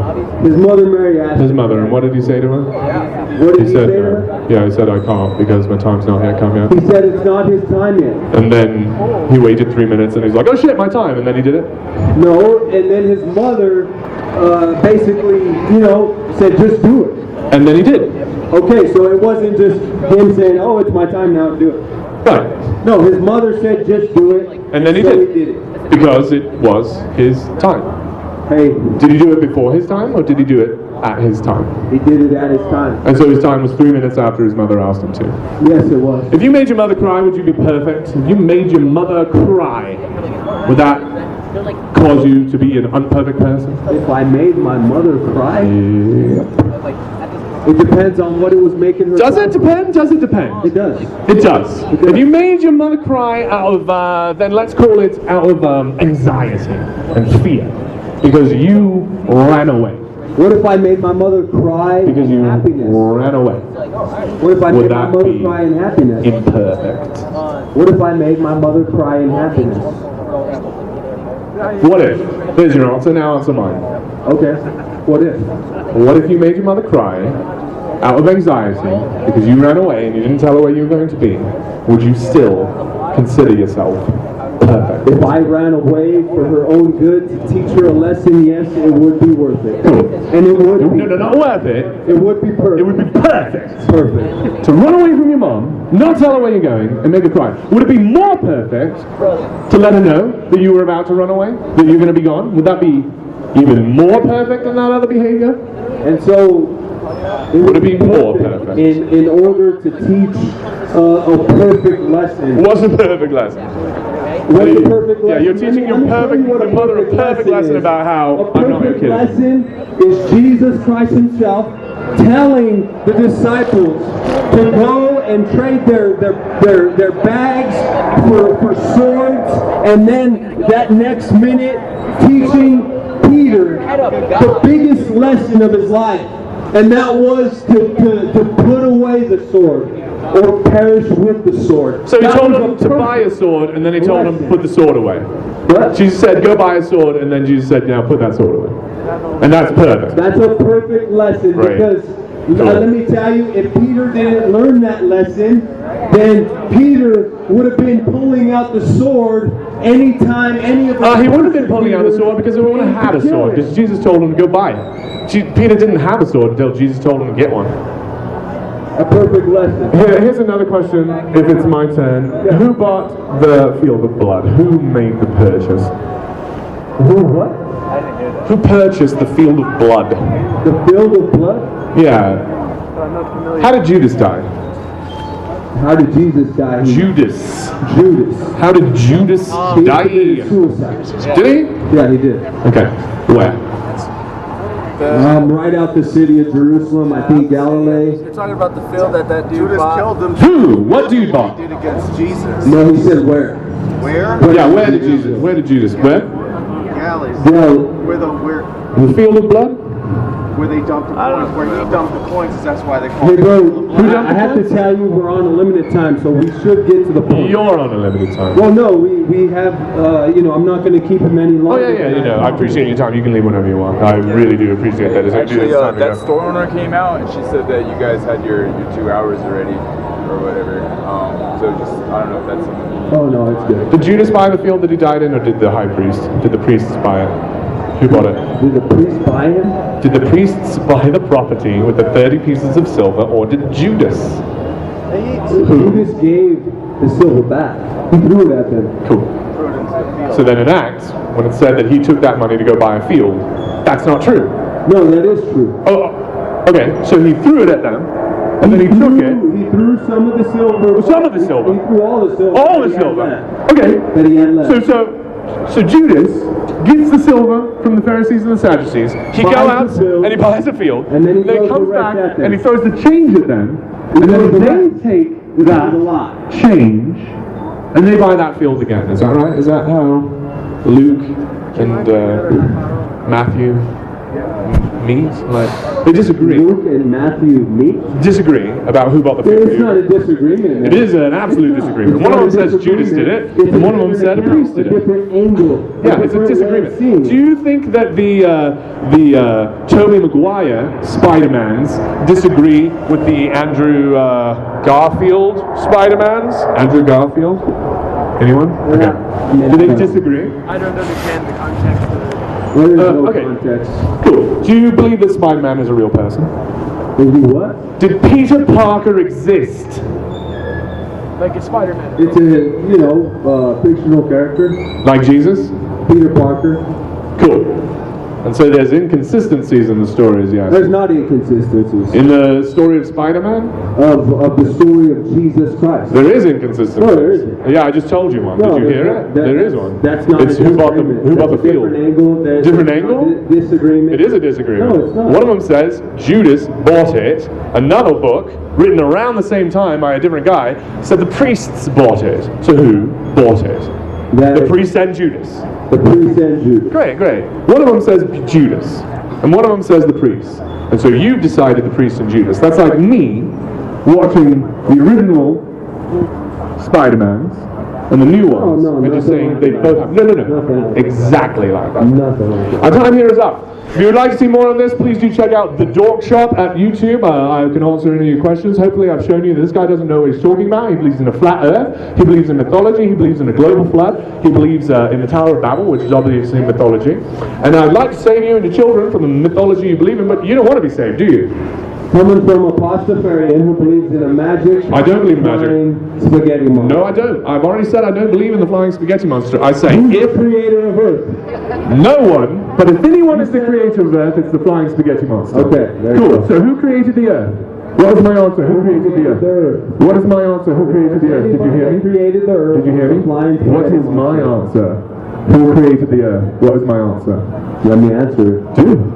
You said if there's anybody that created What? the No. Earth, That's not my it's a answer. flying spaghetti monster. You missed my answer, Joe. Okay, you said no one. There you go. There's my answer. This So man stop misrepresenting me. That everything was created out of nothing. Nope. That's what he That's believes. not what I He said. said He asked me Earth does who not have a created creator. it, and I said that is a nonsense Earth question. has no creator. There is no creator of the earth that accreted over billions of years in There you space. go. Do you disagree? So how was the Earth created then, Matt?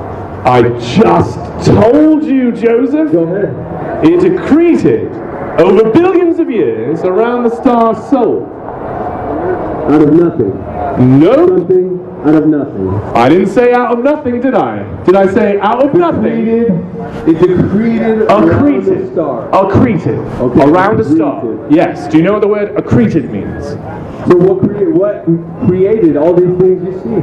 What do you are begging the question by assuming You're saying these something things created. accumulated around and just came together. Not just, but yes. Okay, there you go.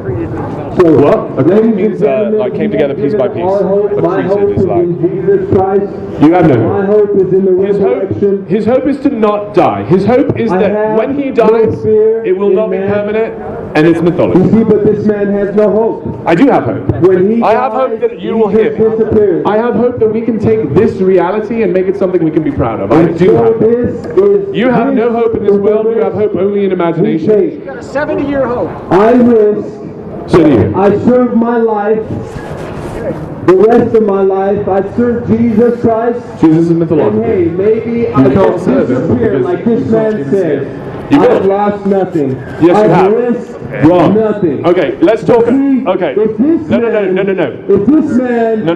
dies and Jesus was real, just like any other person that doesn't believe in Jesus, if you die and Jesus was real, you risk an eternity. Cool. In And cool. fire We're talking about Pascal's wager. in brimstone. Can I sum this up? You're taking a lot of time. My friend here wants to go. Cool. You're talking about Pascal's wager. Do you agree? Pascal's wager. Have you read your books? I've read about Pascal's wager. So you are summarizing Pascal's wager, correct? I mean, you could call it that, but I do call it that. Can I call it that? So you said if we're wrong, we risk it all. But if you're wrong, what do you risk?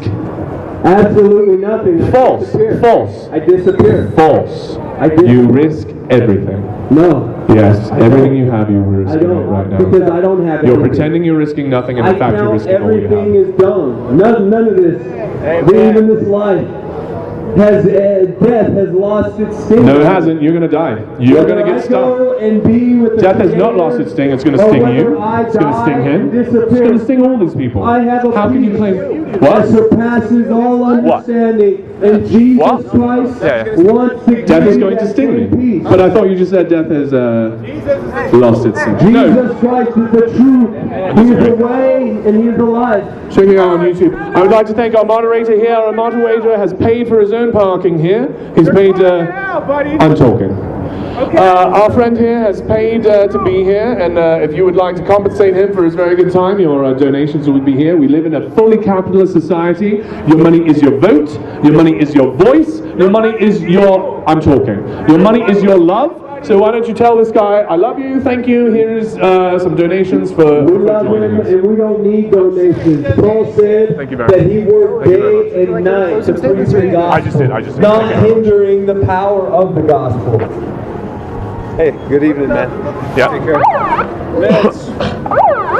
Again, guys, Jesus Christ, He is the way, the truth, and the life. And I tell you, I'm not talking about the little Catholic baby Mind getting the opportunity to debate with you or just bounce questions off one another? Cool, I generally come on Fridays, but he comes every Saturday, so I think I might be here next Saturday. I have some YouTube information. Okay. You can check me out on YouTube and... I know where your YouTube channel is. You know it? Yeah. Cool. What's your name? I'm John. John? All right, I look forward to your comments online. See you online. Just like the prophecy says. Thank you very much. If I don't have I guess I can get your email? Yeah. I really appreciate what you're doing, buddy. Thank you very much. Yeah, I've been working on it for about 5 years, this sort of silliness. I finally got invited to a street debate. He invited me. Here's my YouTube channel if you want to take a picture of it. That's going to be way quicker. Thank you, buddy. And then I'll just message you from there. Yeah.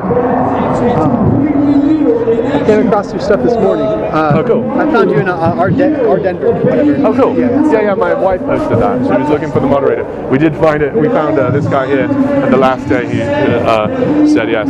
That's cool. What do you think? I thought it was amazing. Cool. I thought I knew what to expect because I come from that mindset. But this is good practice. What mindset? What were you raised? I was raised a Christian. Like evangelical, you would call it? Yeah. Okay. And then when I saw Pastafarian, it's good practice. Just not be so angry. Yeah, to focus the anger. Yeah. Yeah. Everything is nothing. I'm more of an analyst. A nihilist? Yeah. Cool, cool. Is there anything I could do better next time? You did amazing. Thank you very, very much. I appreciate that a lot. You did great. Yeah, That is I was trying to stop like the filibustering, which I noticed was often fair. No. You were incredibly fair. I appreciate it. I appreciate that a lot. My worry was that he would like have one of these guys do it, and so of course we'd have a moderator on his side. But a moderator that has heard him say that you live part of a cult is going to hear some of my points at least. When my friend came up, he said, he's like, they're getting into the nature of emptiness, because that's like a big thing in Buddhism. So like, do we exist? How do we know? Their answer is, well, not really, it's all empty. Or that's one interpretation of that, so it's kind of a different world. I was genuinely surprised when he said that the earth is probably flat. I was really surprised about that. He said that the Bible says it's square and there are corners and there's a firmament above, and I said, if I showed you, if we went to space and you saw it, would you believe? And he's like, you can't do that, that's impossible. I'm like, okay. So I really enjoyed this. Yeah, me as well. And I really do believe that Joseph did as well. I had a great time. This is conversations in the street, and this is what we have to do. We have to figure out a way to communicate to each other. I think it's certainly edifying, and if I could ever be of additional service, I'd be happy. Thank you very much, Russell. Yes. And Russell's friend Joshua the Buddhist. And your name was? Randall. Randall, very good to meet you. I thought you two came together because you were filming. No, I saw what he's doing. I'm like, oh, I gotta be here for this. We posted it about it in like a Denver subreddit because I was talking about moderators, and he's like, it's fine, we don't need a moderator. It's like, So, and I was like, here, what about this? And he's like, no. And he's like, look, I got a Catholic. I'm like, okay. So honestly, I didn't believe you were real until today. I'm just a layman, so to be honest, I don't really know or care much about transubstantiation. Right. Oh, cool. Yeah. But it's sort of not about who whether we convince you. It's just keeping it safe. Did you have fun? No. You didn't have fun? Hey, I'm here for you. Cool. Did I control myself? Did I follow the rules? I did, man. Did you? We did. I don't think you did. I think you preached, and I asked you not to.